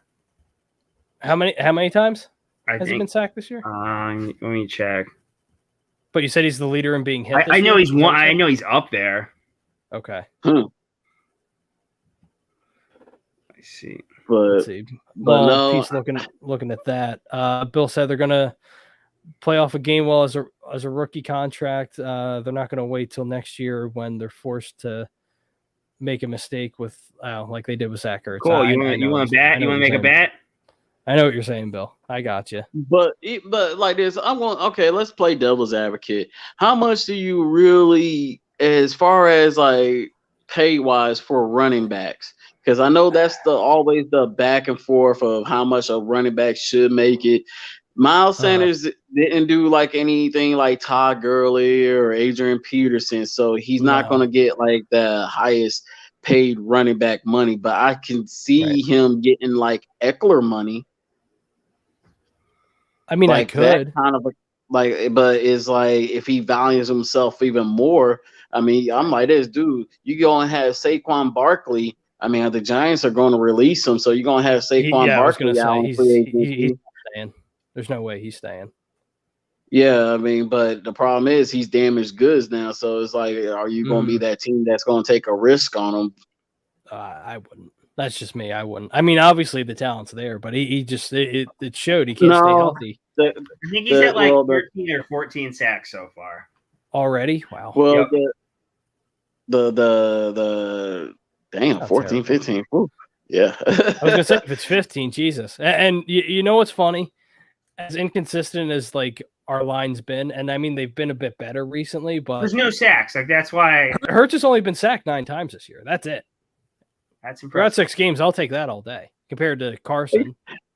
And that's what I'm saying. It's like we gotta remember how bad. Like I know we moved on that fast, but I remember that's only like vividly how 1.5 bad. sacks a game, which is ridiculous. Yeah. Like last year was just very horrific. At least Hurts is like making these games a little bit interesting towards the end, to where it was like this. Hey, we could do it. I mean, besides the 49ers game, what I find funny about that is that everyone who last year and the year before that were like, "Oh my God, freaking Carson Wentz can't start games; he can only finish them." And now this year, it's, "Oh my God, I know Hurts isn't good in the first half, but look how he finishes." Yeah. It's like, but that's what I said. It's like doing a few years ago. And then all those garbage time numbers too. But listen, if you have Jalen Hurts in fantasy, you're doing dances right now because he's lighting. What do you have like 20? What do you have like 26 points last night with only like 100 with like because of those rushing yards and rushing TDs that he got. Yep. He didn't have a great game last night, but fantasy will tell you otherwise. Like, that's why the fan base is so like split between him, because he's like, well, he's top 3 in fantasy right now. But he sure is giving me some fantasy points right now. So I don't know. I think we should ride with him. But that's the thing about it. We know that Jalen has a it factor. We just don't know what it is or what it could be. Right. And that's why I'm riding out with him this season. And as far as you have to. This just what we gotta build is like we're trying to just figure out where do we need to go. I mean, especially from coaching staff to personnel. Yeah. For the people who call me a Hurts hater, I always find really funny because I love him as a person. I love the intangibles. I love what he possibly could be. And I'm even willing to give him the full season. I vetoed all trades for other quarterbacks, especially Deshaun Watson, and I'm willing to give him the full season. But I'm sorry. After 21 games, I should be able to know what I have in you. Yep, that's more than enough starts. You show me you're the guy or you're a guy. Right. Well, and that's the thing is, after your 21 games, and say for instance Nick Sirianni hasn't changed up his play calling, can you truly? How you really gonna grade that on a curve? Did week in, week out, did Jalen Hurts show me improvement in how he plays, or is it the same shit I'm seeing from year one? If it's the same shit I'm seeing from year one in game 1 versus game 21, sayonara, see you later, Willis or Corral. If he shows me he's willing to work and get better and clean up his shit and, work on his throws a little bit and not force it to the running backs in the slot and all this other stuff that he does that drives me fucking insane, that's a whole different story. I'm not seeing progression. I'm seeing him get some garbage time stats and put it on a show in the fourth quarter. Like, that's what I'm seeing. Yeah. I don't give a shit about 2 quarters. I like 4 quarters. 1, 2, 3, 4. I get where you're coming from, Todd, because it's tough, right? Because obviously there are things that are on Jalen, and at the same time, there are things that are on Nick Sirianni. But to play devil's advocate, what does Jalen Hurts look like with like a veteran NFL coach? And then the catch-22 to that is, what does Nick Sirianni, what does his offense look like with a veteran quarterback? And that's where we done seen it last year from how Phillip Rivers started and how he ended it in Indianapolis, where their offense was one of the most deadliest offenses by November. We was like, whoa, look at the Colts and Phillip Rivers. They might do it because we knew they had a squad. Yeah. But then here it is. You got it. Then, even with Jalen Hurts, I mean, everybody forget, like we kind of pushed that Saints game to the side because we saw how the Saints was coming back in the fourth quarter. But you got to remember, that was the number 1 team in the NFL. Yep. At that time, and Jalen Hurts did beat them. So it's like, and that's nice. What did he do the rest of the games?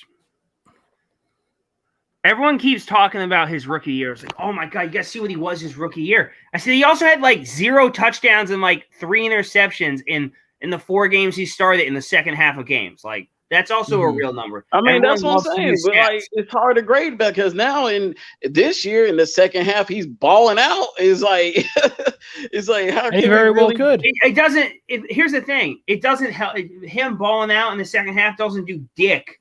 If for 3 out of 4 quarters he's ass. Hold on, hypothetical.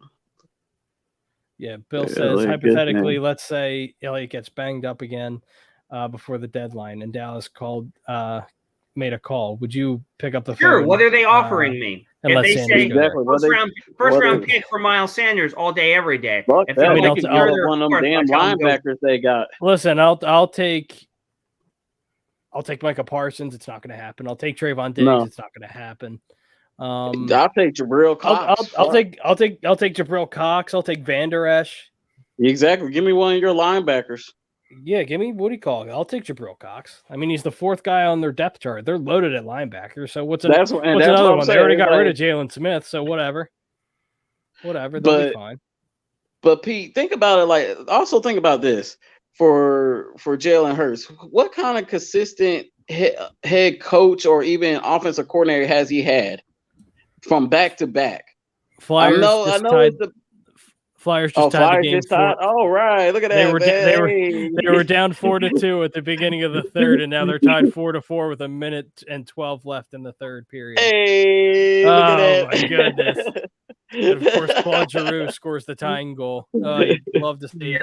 I'm not even asking a lot from him. Just be consistent. Like, continuously get better. I'm the same way. I was like this. Can you give me your opening drive to either lead it to a touchdown or a field goal? Mm-hmm. Can you stay positive on the positive side on third down? Can he just stop, like, missing wide open motherfuckers, like, every once in a while? Like, I'm fine with that. Can you stop trying to, like, force runs here and there? You're not Lamar Jackson. You're not Cam Newton. But then can you also tell Nick Sirianni not to throw it like 10 straight passes in a row and it's only the fucking first quarter? Well, can you actually establish a rhythm in the game? Here's a great counter to that. I'll give you a counter, right? So they're RPOs, right? Do you know what you use in RPOs? You make the decision as the quarterback as to whether or not you want to throw it or run it. Here's a great idea. Don't fucking throw it and hand it to Miles Sanders. There you go. Yeah. But guess what? What if the defense is showing? But what if the defense is showing that one-on-one to make you want to pull out, but then you drop back that linebacker or that defensive end into that passing lane? That's the kind of stuff you got to think about because that's the kind of schemes that you got to do. And you can't do that if you're only running elementary RPO. Like, the game plan is too fucking simple that these defenses are like Todd Bowles. That's what I'm saying. Todd Bowles is a veteran defensive coordinator. The RPO is not last night. If you watch that secondary and your thought as a quarterback isn't after Richard Sherman goes out, I'm literally changing up the play at the line and I'm having Devonta Smith or Jalen Reagor go deep and I'm burning them out the ass. Well, that's also an indictment on Nick Sirianni. This is not fucking Madden though, bro. Like, that's where everybody's like, you think it's Madden just because it's a one-on-one. You thinking, hey, this guy should beat this guy because he's coming off the bench, whatever. I mean, that's how you make a name for yourself. We had 2 deep as hell PI calls last night. That should have been enough. I understand that, but guess what, man? You're not putting him in a rhythm. Show me you belong. He's a young quarterback. Are you? I don't give a shit. I don't care. Can we stop making fucking excuses? He's not playing well. I'm willing to give him a shot. Show me you can be better. I'm not asking for like 10 wins. Literally, I'm not. Like, I'm not asking them to lead him. But how can he get better if you're just constantly just throwing him like out there and keep RPOing and then talking about make the perfect pass? I'm not even asking him to make the perfect pass. I'm asking him to make a solid pass. Like, literally, like, if he's open, throw it to him. Right. Well, there's certain things moves. too, Jalen right? Hurts To where 2 moves, and I hate it. Mm-hmm. If your first read's not there, he's either gonna force it to the fucking quarterback, or not. He's gonna force it to the running back as a screen, or he's gonna fucking run it. Yeah. Okay, if you know that, then why is the coach actually coaching them to help progress, set up like level passes? If you bootleg Well, out he's a and you year 2 have the quarterback. Shouldn't play, he have progressed a little bit? Well, you would think, not when but you're at the dealing same, with a whole new scheme. Like you're not going to right. progress when you already got to learn a whole new playbook and a whole new coaching staff. He's And been you doing also- it for like 4 to 5 years. Everyone and their mother was telling me how elite this guy was going to be, and oh man, you just don't know. Look at this swag. Oh man, look at all the workout videos and everything. I'm like, show me. You want to be a franchise quarterback in the NFL? You want to be the leader of the Philadelphia Eagles? Show me you want it. Show me that you're that guy. Earn that shit. Which is understandable. I hear you 1000%. I said he is overthrowing and underthrowing, but Show the me way the money. you combat that, you got to build up that rhythm. You start that's what I'm saying. The Atlanta game showed how to build up a quarterback properly. Start off with some short throws.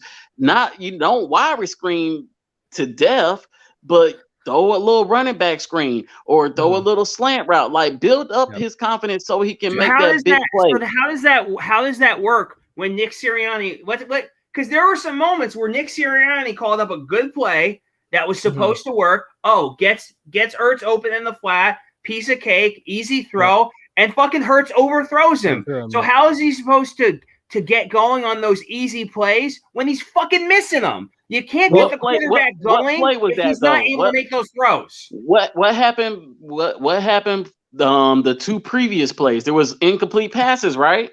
Yeah. Okay, then he has to you want consistency, right? You want him to be consistent. Well, he's got to give him that rhythm. You got to calm him down.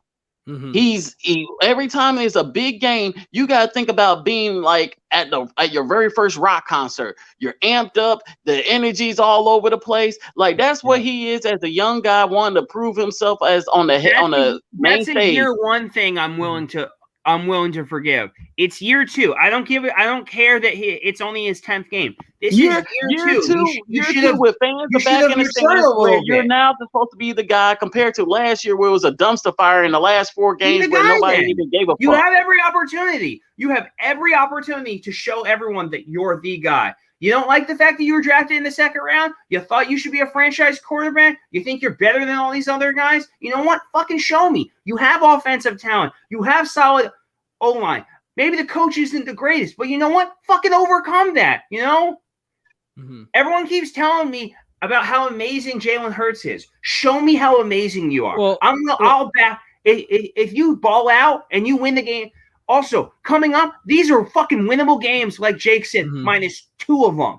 If you can't do what you're supposed to do and win against these bombs, then you know what? You don't deserve to be the franchise quarterback. You deserve to be handing Gardner freaking Minshew his Gatorade. But here's what I will say. Neither of these guys talked about Nick Sirianni and Jalen Hurts. Both of these guys, neither of them are doing each other any favors. Nick Sirianni's play calling's terrible. We saw it in the Carolina game. I think they called 20-plus screen plays. And Jalen Hurts with his inconsistency, whether it be mechanics, his feet throwing off his back foot, because that's an issue too with Jalen Hurts that I've noticed. He gets a little too excited. He throws it a little early. We saw it with, and that's what I'm saying. It's too erratic. Like when he sees like that guaranteed pass, that he knows is a big play. His eyes get too wide.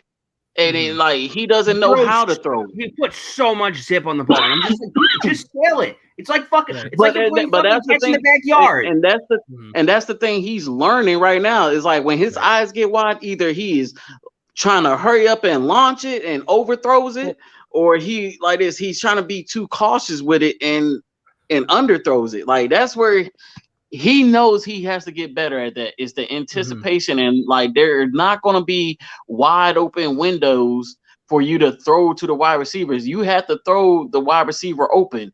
Like he's throwing those deep balls more in than out. So it's, that's why I'm like, I gotta blame coaching for right now, because I'm like, where is the coaching aspect for helping him to get better? Because right now it's looking like you're hanging him out to dry. Right. No, and I hear neither you. of them But are helping each other. I'm not giving Hurts any excuses, and I'm not putting all the excuses on fucking Nick Sirianni. Mm-hmm. It's 50-50 right. It's 50-50 right now. With all these winnable games, I know you're going to have every opportunity in that pocket. If Hurts stays in that pocket and actually makes that second or third read, he'll see wide open. It's like he will. But here's the thing: it's first read and run or screen. That is Jalen Hurts' game right now. And it's the same shit I had problems with in year one. And you saw it last night too. Jalen Reagor just made that turn and he's open. Oh, Devonta Smith is turning up the field. Get him. Yeah, no, I hear you. But my thing is too, and I noticed this last night as well, to where Jalen Hurts had a clean pocket, but he felt pressure that wasn't even there, and that was a concern for me. I would understand the need to run more if, like, he was being sacked, like he's Joe Burrow or one of the other quarterbacks who's having a lot of sacks. He's not being hit, like he's not even being pressured that much. Right. Yeah. They're one of the least pressured teams in the NFL. Right.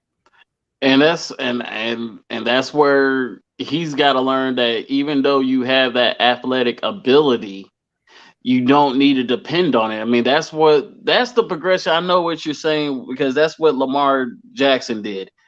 He was a one read take off. The only reason why nobody had a problem with that, because he was breaking off those electrifying 20-yard runs and shit. So you didn't really pay attention to it, which Hurts does not have. Yeah. I mean, that's what I'm saying. It's like everything like that you're complaining about what Hurts is doing is the same thing that Lamar was doing. There's the thing about it. Lamar is just a little bit faster and he has a cannon. A little bit. So that definitely like makes up for it. But you see now with Lamar's game now, he's able to make those reads. So it's like I'm like this right now, because I can't really lean to Hurts being his fault or to even Nick Sirianni for him to be his fault, because right now they both are completely out of sync. Yep. Like that's the one thing that I thought that was going to be so important for having this off season and actually having a training camp. This is where, okay, y'all both are freshly new, fresh sheet of paper, come together as one. What can y'all develop? And right now, it seemed like, that's why I think like we know that Jeffrey Lurie and Howie Roseman are in the office, because it's like I don't want our identity to be RPOs, and that's what it seemed like it's trying to be. It's like ever since we done had RPOs, that Super Bowl run is like that needs to be our identity. That's our offense. No, you're not fooling nobody with RPOs. No. You're not helping nobody. You're not helping the running back, and you're not helping your quarterback. Right, and that's the issue, and Seth Joyner said it last night on postgame, and it was absolutely spot on, to where there's no creativity. There's no. Oh, so I've wanted him to be a defensive coordinator here for years, and I'm still. Bingo. I will die. I will die on that mountain. But anyway, he said it's a high school offense. There's no creativity, and it's a predictable offense. There's RPOs or you're throwing it. That's it. There's no creativity. You're either throwing a bunch of screens or that's it. And that's my big issue with this offense. And this goes back to my point. And that's what I'm saying is like what can you truly lean your hat as far as coaching that you can say that, like, besides a couple of plays where you see the wide receivers getting open if Hurts made those second or third reads, but can you actually say that the coach actually helped build that? Right. Like, you see how Tom Brady operates. He's giving you body blow. And then when he sees you catch you sleeping, he'll go over the top with you. But that's still rhythm. He's developing the rhythm of the game. He got Leonard Fournette hot, and once he saw that it was hard for us to stop Leonard Fournette, that's when he's going over the top. Yeah. Was it shootout? Flyers shootout. Shootouts right now. I hate shootouts so much. I hate them with a passion because we always lose. But It's just how it goes. I think they should do it how they do in the NHL playoffs, where they just continue the overtime. That's how it should be. Shootouts are the stupidest thing. I hate it. I absolutely hate it. But but again, we talk about intangibles with Jalen Hurts all the time, to where he's a hard worker, he's a good kid, he's a great guy in the community, which is fine, and I'm perfectly fine with that. Does he have an elite arm? No. Does he have a good enough arm? I think he has a decent enough arm. But again, he knows what he has to do. He's tough on himself. I can't call it a water pistol, because he's getting the balls out there, and it seems like Tebow-esque at times. I'm sorry, it's Tebow-esque. Yeah, I don't know. I mean, it can still be developed, but I mean, like he's got some arm strength. It's not like we're seeing like ducks out there or big old rainbows. I mean, some of those passes are getting there. It is timing. Is a key word. And that's what it is. Even Tebow had some nice deep throws from time to time. I'm just saying. Well, the thing is too, and you go back to like Drew Brees, right? Like Drew Brees never had like a crazy arm or anything like that. But when you're talking about but Brees was surgical. Well, and that was my point, right? To where Drew Brees, people say he's the most accurate quarterback of all time, because his anticipation was ridiculous, because he knew where his guys were going to be. And that took time. Jalen Hurts needs to get to that level, to where he needs to anticipate where his guys are, and that's what he needs to do. As long as he does that, he was a second-round quarterback. Can Jalen Hurts even look like as good as Drew Brees looked when he was in San Diego? Like Drew Brees in San Diego wasn't like elite like he was in New Orleans, but he was still comparable. He was still dude. He had quarterback. But no. I'm glad you brought that up, Jay. Think about that. Who did he have in the fucking backfield? Who was his draft mate in that draft? Mm-hmm. LaDainian fucking Tomlinson. Yep.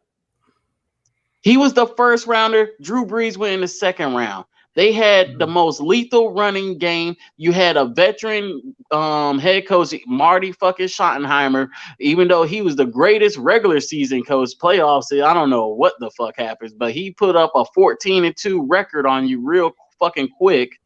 Yeah. I mean, he helped develop, but guess what? What was behind Drew Brees to help him develop, to make him also anticipate throws? A strong running game.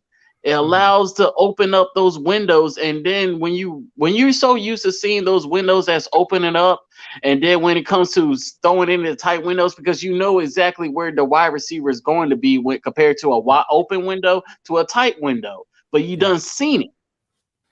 Well, here's the thing too. Well, when you talk about like Drew Brees and his development, obviously when his time with the Chargers, he was great, but then he just transcended when he was with the Saints. And that's because Sean Payton's just a phenomenal quarterback coach. There you go. Phenomenal coaching. With quarterbacks. Coaching takes you to that next level. Right. Could Patrick Mahomes really be the quarterback that we're seeing right now if he did not have Andy Reid? Like, truly be honest. If you would have sent Patrick Mahomes to motherfucking Chicago or Deshaun Watson to motherfucking Chicago, would they have really been the players they are today? He would still be a star quarterback. However, with all the weapons that Kansas City has, no, he wouldn't be as proficient. If that's what your point is. I think his development would have took a major hit. So that's fair. Because you're talking about Andy fucking Reid, the quarterback whisperer. Can I just point this out real quick? I was looking up something on my phone. I agree with you, Chris. I completely agree with you. Carter Hart on my phone real quick, and I can't believe it showed up. This is from Undisputed Today. Are you ready? Yeah. Go ahead. Yep, Bayless. I'm not dismissing Jalen Hurts. He's a playmaker. He is Tebow-esque. He is the current day Tim Tebow. I don't like. Look, Skip Bayless. I have respect for him. Thank you, Skip. But when it comes to quarterbacks, you talking about a guy that loves Johnny Manziel, Tim Tebow.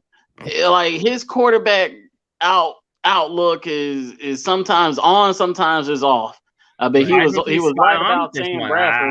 I'll take He my was L. right You know about what? Sam Bradford, but when you talking about how much love he had for Tebow and Johnny Manziel, and I didn't see it, I was like, come on, bro. Now you talking about Sam Bradford? I'm giving Manziel a pass because everyone loved him coming out of college. Well, to be fair, too, Jalen Hurts can throw the ball much better than Tim Tebow. Not saying much. Thank you. I was like, saying much at all. No, that's like saying, you know, I'm smarter than the kid who gets a 0 in class. Like, I'm smarter than that kid. Well, when the bar's that fucking low, not really a choice. Yeah, no, I'm with you. Skip is hilarious. He is hysterical. Also, I watched the show for Shannon Sharp. Let's get that fucking. Well, that's what everyone watches the show for. Yeah. You watch it for Uncle Shay Shay, okay? Yeah, you have to. Like people don't understand. If Shannon Sharp is listening, you are invited to a young household for Thanksgiving. I need my unk there with the Black and Miles and the Henny.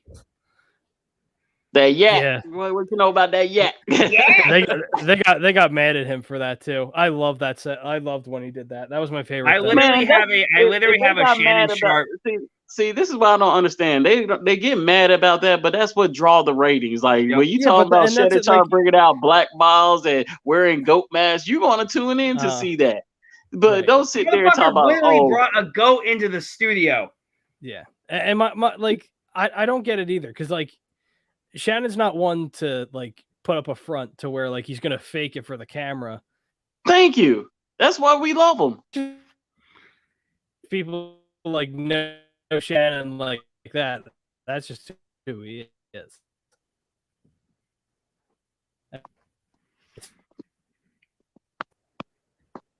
Is Jake okay? Did I cut out? Is that what happened? I did. A little bit. Okay. It's getting to the point where I automatically know it's not me anymore. But like I was saying, like Shannon's not going to put up a front and he's not going to fake it. That's just his personality.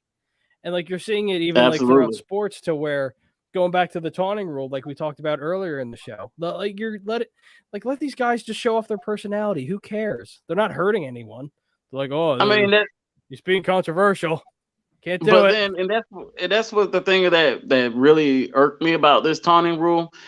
Compared to the NBA, can you really fully express yourself as an NFL player? Because there's not like you running around with your helmet off.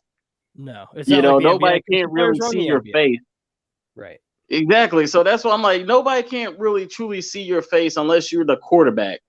Yeah. So during those plays, you can barely see if a player is really talking unless they moving their head or, showing some kind of personality. And then you're really going to penalize them for doing that. This is not the NBA.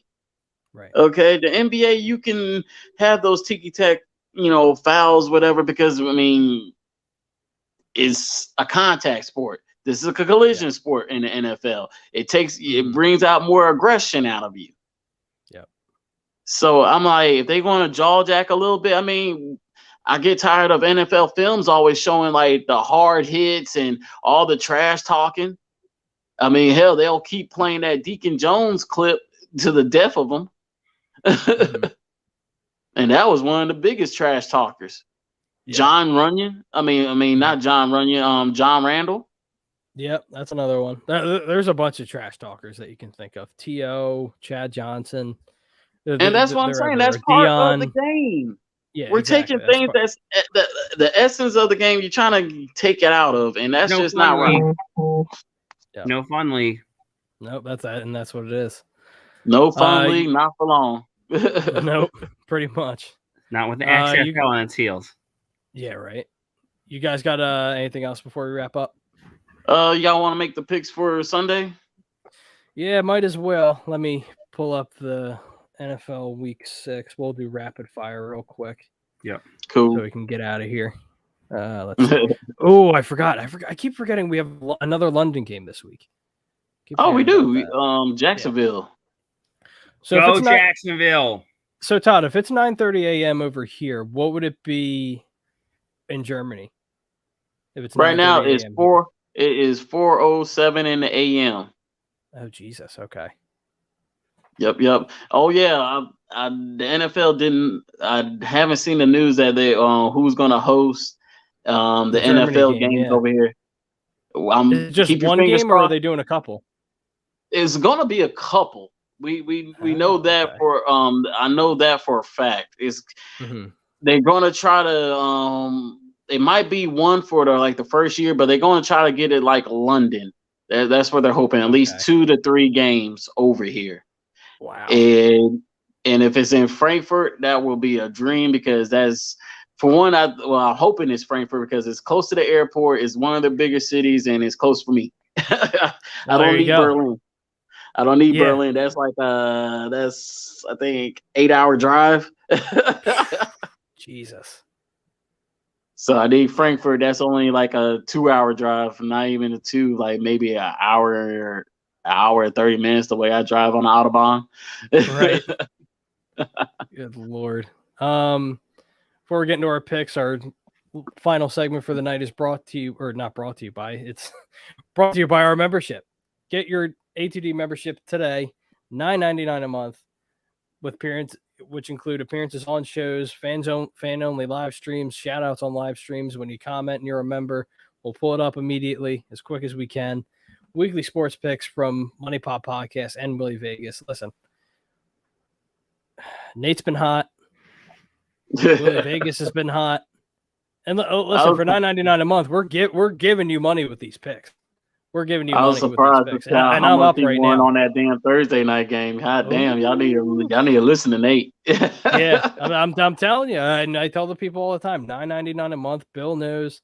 A bunch of our other members know. They all know. If you've been paying attention to Nate's picks and following his picks, you're making money. We're helping people. We're giving back to the people. That's what it's all about. But real quick, so let's get into it. 9:30 a.m. tomorrow. Dolphins against the Jaguars. Jags. I'm going Jags. Even though Tua's coming back, I'm going Jags. Tua sucks. Jags. Yeah, I completely agree. That Bengals game gave him motivation. Yeah, right. Keep the Dolphins losing. I'm good. Keep the Dolphins losing. I am perfectly absolutely fine. And I mean the Jags aren't terrible. It's just they always choke at the end. That's their issue. I mean they're in these games. It's just that's what I'm saying. That's just like us. This is what I'm saying. This is what a rebuilding team goes through. It's not pretty at times. Sometimes it is like it gives you hope, but it's trying to see where are you building towards. Right. And that's where I'm seeing out the Jags and us. Yeah. Let's see. So going to the 1 p.m. slot, Vikings at Panthers. This one's interesting. This one's really interesting because you can get either a really hot Kirk. Is Dalvin Cook coming back for that game? Is Dalvin Cook? I'm not sure, but Christian McCaffrey is out. Oh, he's already out. Ooh. Yeah, Christian McCaffrey is out.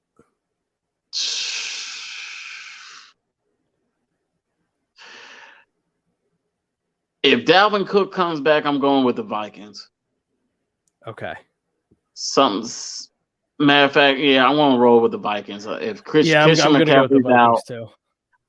Christian McCaffrey's out. They took a hard loss from Stephen Gilmore. Is Gilmore playing? He would be. This would be his debut this week. Yep.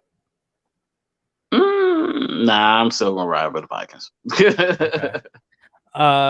Chargers at Ravens. Now this game I'm really excited for.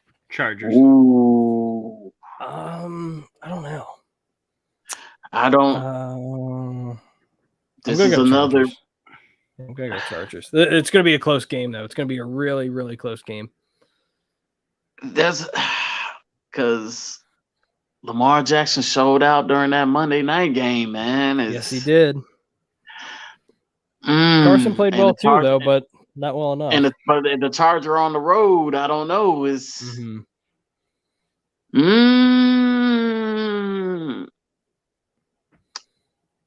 I wouldn't put no money on it, but it's because this is a toss-up. It's a toss-up for me, but I want to lean more towards the Ravens. Okay.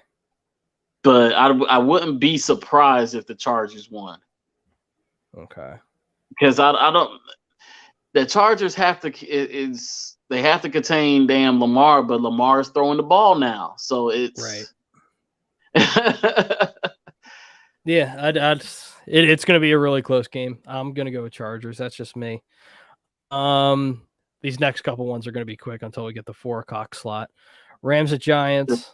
Rams. Texans at Colts. Colts. We need a Colts. Chiefs at Washington. Chiefs. Packers at Bears. Now this one's a little odd. Packers, this one I think is going to be weird. I got 2 coworkers that are Bears fans. He literally spent his entire life owning this bitch ass franchise. Oh no, I hear you, but like the Bears are like that weird team this year. Yeah, like you think is Aaron Rodgers playing? See, they're the opposite. They're a team that could retool, like because they don't know what Justin Fields is. Answer the question: is Aaron Rodgers playing? Yes. Then it's a win. There you go. I mean, I can't argue that. I mean, that's what I'm saying. I'm going to go with Green Bay, of course, but it's like this is a toss-up game because it's a divisional game. Prior to Aaron Rodgers showing up in Green Bay, the Bears owned the Packers and had more wins against the Packers than the Packers against the Bears. Ever since Aaron Rodgers showed up, that's gone completely the other direction. Yep. He's gonna double check their ass. I see you, Will. Wait, Will, who do you have for the San Diego Baltimore game? I mean, the Ravens. Chargers. Yeah, the Ravens. Yeah. Oh, see, the Ravens. Yep. What's up, Wills? So, see, that's what I said. I wouldn't be surprised. They said he was out earlier today, unless what do you call it? Unless they, because I'm pretty sure I saw. Hold on a sec. I'll double check because I swear to God it popped up on my phone today. Christian McCaffrey. Dalvin Cook comes back, then he's gonna have a monster game. Yeah, ESPN. Panthers rule out Christian McCaffrey due to a hamstring. Another guy with immense talent just can't stay healthy. It's a shame. But he already got paid though. Yeah, he did. But he got his money. Yeah, exactly. Bengals at Lions. Bengals at Lions? Yeah, I'm going Lions. Bengals. Really? Yeah. I get the Lions are upset right there. See, the thing is, and the thing is too, like their record might not show, but the Lions aren't a bad team either. They're not. That's a bad what I'm team. saying. Like they've been close really in all these games. I always look at their games. It's like, did they get blown out? No. They actually been taking these games to like to the end of the fourth quarter. Like they're that in it. So it's like you can't call them slouches, but it is the Jared Goff factor of the turnover here and there. Right. But overall, it's like the Lions are not a bad team. It's just sometimes it looks like it just doesn't fall their way. Right. But the defense. You look at what do you call it? They played the Ravens well the entire game, but they lost on a 61-yard field goal. So that's what I'm saying. It's like I don't know how to really. What are they like? I don't know. The Lions will be the Lions. That's the only way to put it. The Lions will be the Lions. But it's just something. Too well. I haven't seen Don today. Where's Don been? I mean, after watching those Lions games, I wouldn't be going out anywhere either. Hey, listen, he's been a Lions fan for a long time, so listen. Exactly. He knows how to deal with pain. He knows how to deal with pain. You know a real fan when you know what by their real team, and you're like, "This okay, I believe you," and they're not afraid to show it. And that's why unlike Cowboy fans, you know, I got my. That's why I hate when the Cowboys win. Like when they're not winning, you don't see no Cowboy fan like rocking around with a jersey or anything like that. But when they're winning, they want to pull out all their memorabilia and all their old jackets with the Super Bowls. I can't stand that shit. Yeah. They're cockroaches. They've always been cockroaches, and they'll never stop being cockroaches. And it doesn't matter if they go 0-16. They win that last game of the year. They go 1-16. They're like, listen, we can do it next year. You're going to the Super Bowl, right? Well, we can do it next year. Right? We did boys. We going to the Super Bowl. I'm like, two playoff wins in 25 years. Quit flexing.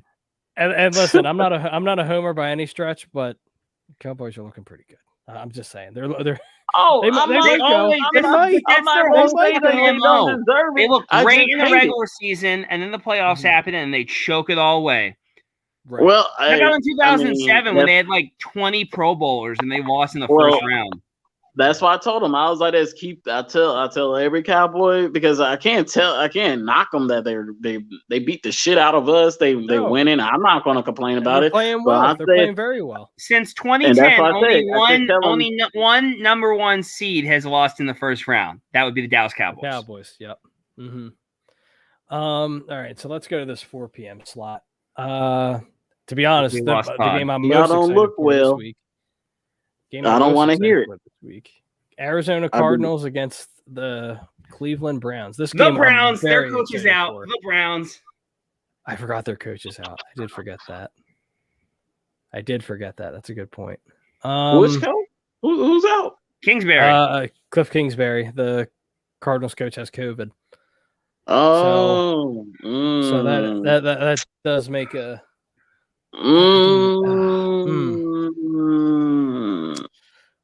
And the thing is, I don't know. The thing is, Zach Ertz won't play this week either because he already played. Bless you. 5-0. They're at the Browns. The Ravens are due, or the Ravens. The Arizona Cardinals are due for a loss. 5-0. There's no way they're going to go undefeated, could they? I don't know. But this is going to be a good matchup. You know what? Well, the thing is, too, Nick Chubb's out, so I don't know. I mean, you still have Kareem Hunt, but you still have Kareem Hunt, Demetric Felton, and that's a really good combo. Oh, this game's gonna be so close. Still, but it's not Chubb. It's not Chubb. This game's gonna be so close. Kareem Hunt is just as good as Nick Chubb. Chubb's a little bit better, but I hear you. He's still very good. Chubb lays that thump compared to Hunt. Chubb's an issue. You gotta shrug your shoulder pads or you gotta move your body because you just took down a load on him. I watch him every week. I know how good he is. Give me. It's like asking me, trying to tell me about Denzel Ward. Like, come on now. Yeah, but that's Denzel Ward. So we know that. I put this is my toss-up game. Mm-hmm. It's definitely my toss-up, but I'm going to go with Cleveland. I think because Murray's going to get tired this game. He's going to be running away from. He's going to be running all over the place. Yeah, that's a good point. Yeah. But at the same time, that's going to work into his favor. Mm-hmm. But like I said, it's a toss-up. I can see the Cardinals winning this too, but I just feel like you said, like this is the kind of game where the Cardinals could lose, right? Especially at being at home. Yep. And the way, especially how the Cleveland Browns coming off of that the Chargers game, that definitely left a sour taste in their mouths, and they definitely want a dub back. Yeah. Give me Cleveland. Give me Cleveland on that one, but I wouldn't be surprised if the Cardinals win though.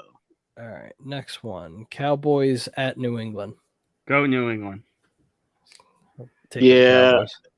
I mean, I'll take the Cowboys, but hopefully Bill Belichick can pull something out of his ass. Yeah. I mean, Belichick's always good at stopping what a team's good at, so and I expect that. So it's going to be close. I don't think it's going to be a blowout per se, but it's definitely going to be close, but I'm going Cowboys. I mean, like you said, Bill Belichick, it's hard to get a blowout on him. Yeah, it's very hard. So, I mean, if the Cowboys is able to do it, then that's their, like, we're for real moment. Right. But if because I can't take nothing away from them. I mean, the way that they played against the Texans, I mean, that was because I thought the Texans was getting ready to beat the shit out of them. I was like, holy fuck. Yep. I don't care what anybody say. You look at that score, you're like, wait a minute. The Texans are beating the hell out of Bill Belichick. Is Bill Belichick about to need to get fired? Yeah. But we've been speculating that forever, and it's not going to happen. So I'm just gonna go with the Cowboys, but it's gonna be one of those games that we definitely gonna keep an eye out on. Mm-hmm.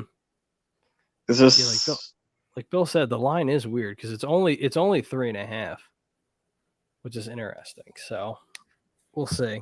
We'll see. See, there's something to that game because it's in New England. Vegas knows. It's in New England.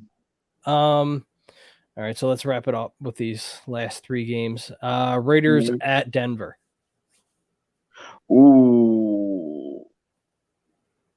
It's in Denver. Give me Denver. I gotta see how the Raiders are gonna play after this whole debacle. Mm-hmm. I need to see how the Raiders respond. I don't know. Because when you're talking about a scandal, now you're talking about the special teams head coach. Apparently, they didn't want to, they wanted to keep it biased. It was like we didn't want to act like it's going to be more offensive or defensive. Right. Yeah. But I gotta see how the Raiders, because we saw what they was looking like. They was looking like one of those teams that could be scary, especially if they slide into the playoffs kind of feel. But now you're talking about this whole allegations. Mm-hmm. The team kind of quit on Gruden last week. That's what people were saying. Mm-hmm. So I gotta go with Denver because at least I know that Denver's defense is playing. And it's weird too because it's a division game. So like division games are always so unpredictable. Absolutely. Yeah, I don't know. Like I need to know how much like of the Gruden stink is going to stay in the Raiders organization. Absolutely. So is it going to affect their rhythm? Is it like are they linger on? This game's actually a lot tougher than I thought. Are they taking to the coaching? Because and I think they will because they're a good tight-knit group and they're a young team. You know what? I think the Raiders respond, and I think they play well on Sunday. So give me the Raiders. Okay. What do you say, Pete? I'll go Raiders. Okay. All right. So Sunday Night Football, Seattle Seahawks at Pittsburgh. Seattle. I think now that you're saying Seattle? Yes. You're saying Geno wheels and deals? Yes, because Ben Roethlisberger sucks ass. Okay. That's why I was getting ready to this game is actually much harder to pick than Ben played well what last it looked week. like. I will say that. He did play well last week. But did he play well or did he just play a sucky ass team? But no, the thing about it that always puzzled me is like the Steelers always play down to their competition. Yeah, they've done it for like the last 4 years. So here it is. It's like Geno Smith. It's like I should pick the Steelers. I should automatically pick the Steelers. Mm-hmm. But Ben Roethlisberger, I mean, I don't know what he's gonna give every week. Right. At least and then Seattle. I mean, we know they got weapons, but this defense is not Seattle defense. No, it's not. Like it looks like they overpaid for Jamal Adams because he just hasn't looked good. He has not looked good at all. No, he has not. They was hoping that that was going to be Earl Thomas, and guess what? He is definitely not delivering. It's almost crazy how you pay a linebacker safety money. Crazy, right? And you may rephrase that when you pay a box linebacker safety money. Hey, so I mean, I don't. That's what they chose, but I'm going to go with Pittsburgh. Yeah, I'm going to go with Pittsburgh. All right. Because it's still Geno. Yep. Last one for Monday night. We'll wrap it up after this. Buffalo Bills at Tennessee Titans on Monday Buffalo. night. Buffalo, yeah. I don't care what anyone says. Buffalo Bills are the best team in football. I don't care what anybody says. I feel sorry for Tennessee fans, and because they definitely gambled with the Julio Jones, and you could tell that they was trying to go all in on this season, and it's just not working. It's not working. No, and Buffalo is they're on a mission. They're on a mission to God to go to the Super Bowl and miss on a field goal. For what would this be? Number 5? Yep. Number 5. Ugh. Ugh. Who is a bigger finish for missed field goals? The Bills or the Vikings? Oh, that's a good one. Also, Vikings? Yeah, I'd say Vikings. It will always be fucking Vikings to me because some drunk Vikings fan tried to jump me in a bar a few years ago. For me, it's like, Buffalo had the one that's all known in that Super Bowl and everything. Yeah, but no, I'm sorry, that's not true. The most famous missed field goal will always be the Dolphins. Which one was? What are you talking about? Oh, yeah. Laces out, Dan. Yep, laces out. Yep. No. Ace Ventura.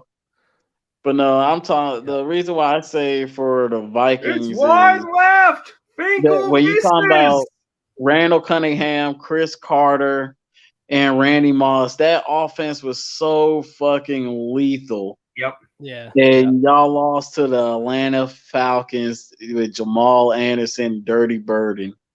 Like, everybody already had picked it to be the Vikings versus the damn Denver Broncos that year. And, oh, dear God. Yeah. That was, I couldn't live with myself. No, I couldn't. Imagine being a Vikings fan and being this close to playing a Super Bowl in your home stadium, and then you get butt fucked on national television. And then the Bucks do it like 3 years later. It's not even my favorite part about that is not even the fact that they got utterly destroyed. It's the fact that they put those ugly ass jerseys on the Rocky statue, and then they got owned. Listen, this was back when I was working at the Link. I have never, still to this day, I have never heard the Link louder than it was that night.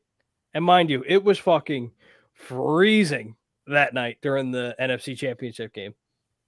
And listen, I was warm the entire time. People were cheering, jumping around. It was madness. Absolute madness. Well, I would say it was still like when the Link is rocking is when we are definitely blowing somebody out in a meaningful game. Yep. Because just like how loud it was during that NFC Championship game, like I said, that 44-6 game on the damn Cowboys to go into the playoffs. Because we also knew that we was going to be on the road for most of the time, so that was like a home playoff victory. Like it equaled up to that. Yeah. Absolutely. But I know what you mean, Jay, because that interception in that championship game, that like the crowd just coming to life. You just hear that roar, and it just build and build. Yeah. And people told me that lived like right across the bridge. They're like, I could hear it from my house. It was that loud. Like there will never, for the rest of my life, there will never be anything like that day. That day was just perfect.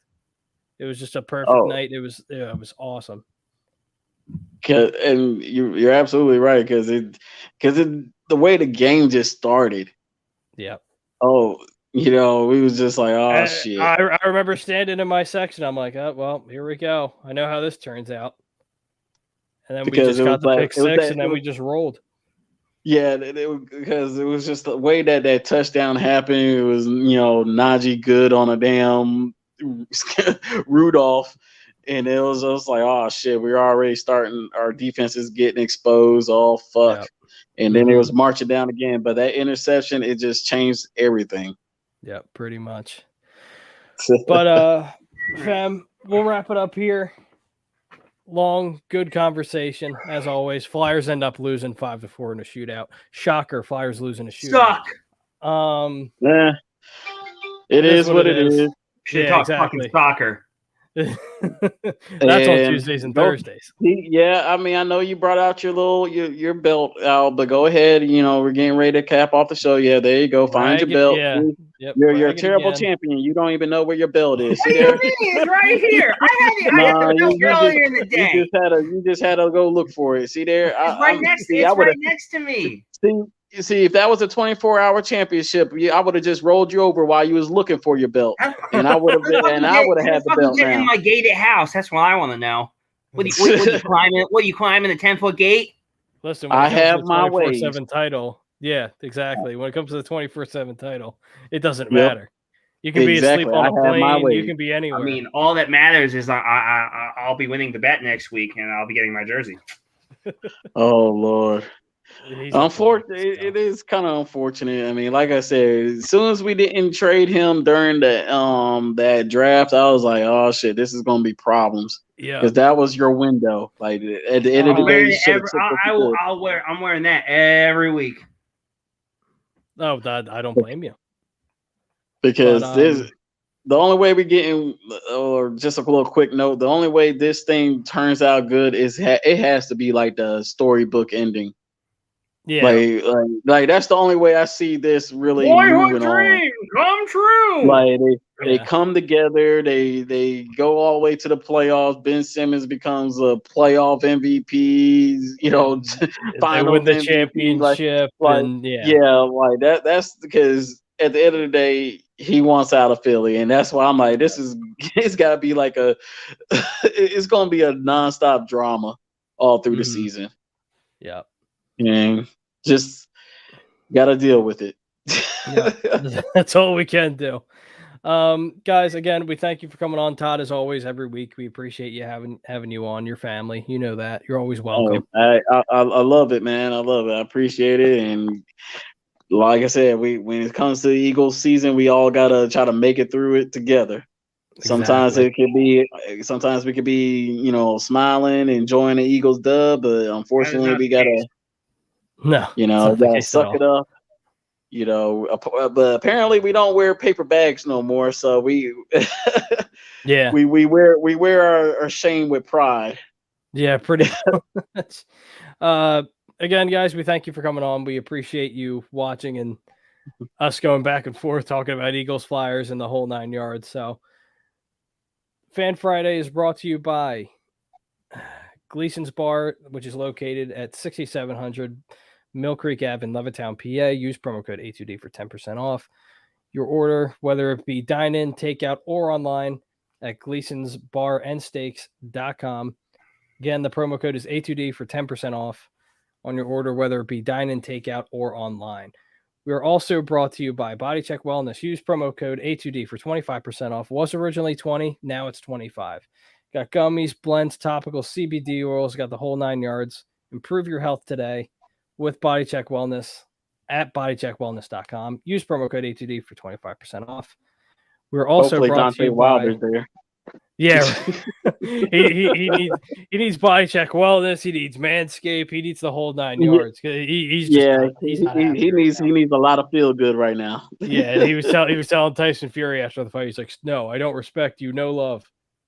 I'm like, dude, don't be a sore loser. Dude, you went out on your shield like you said you wanted to. Right, you knocked him down twice, but he got back up. I mean, he took your best, and you didn't have no answer. I mean, that was. It's just that Fury's a better boxer, and that's just plain and simple. Fury's he's that much better. He's one of the best shit talkers of all time, and he's one of the best heavyweights of all time. Like you just can't.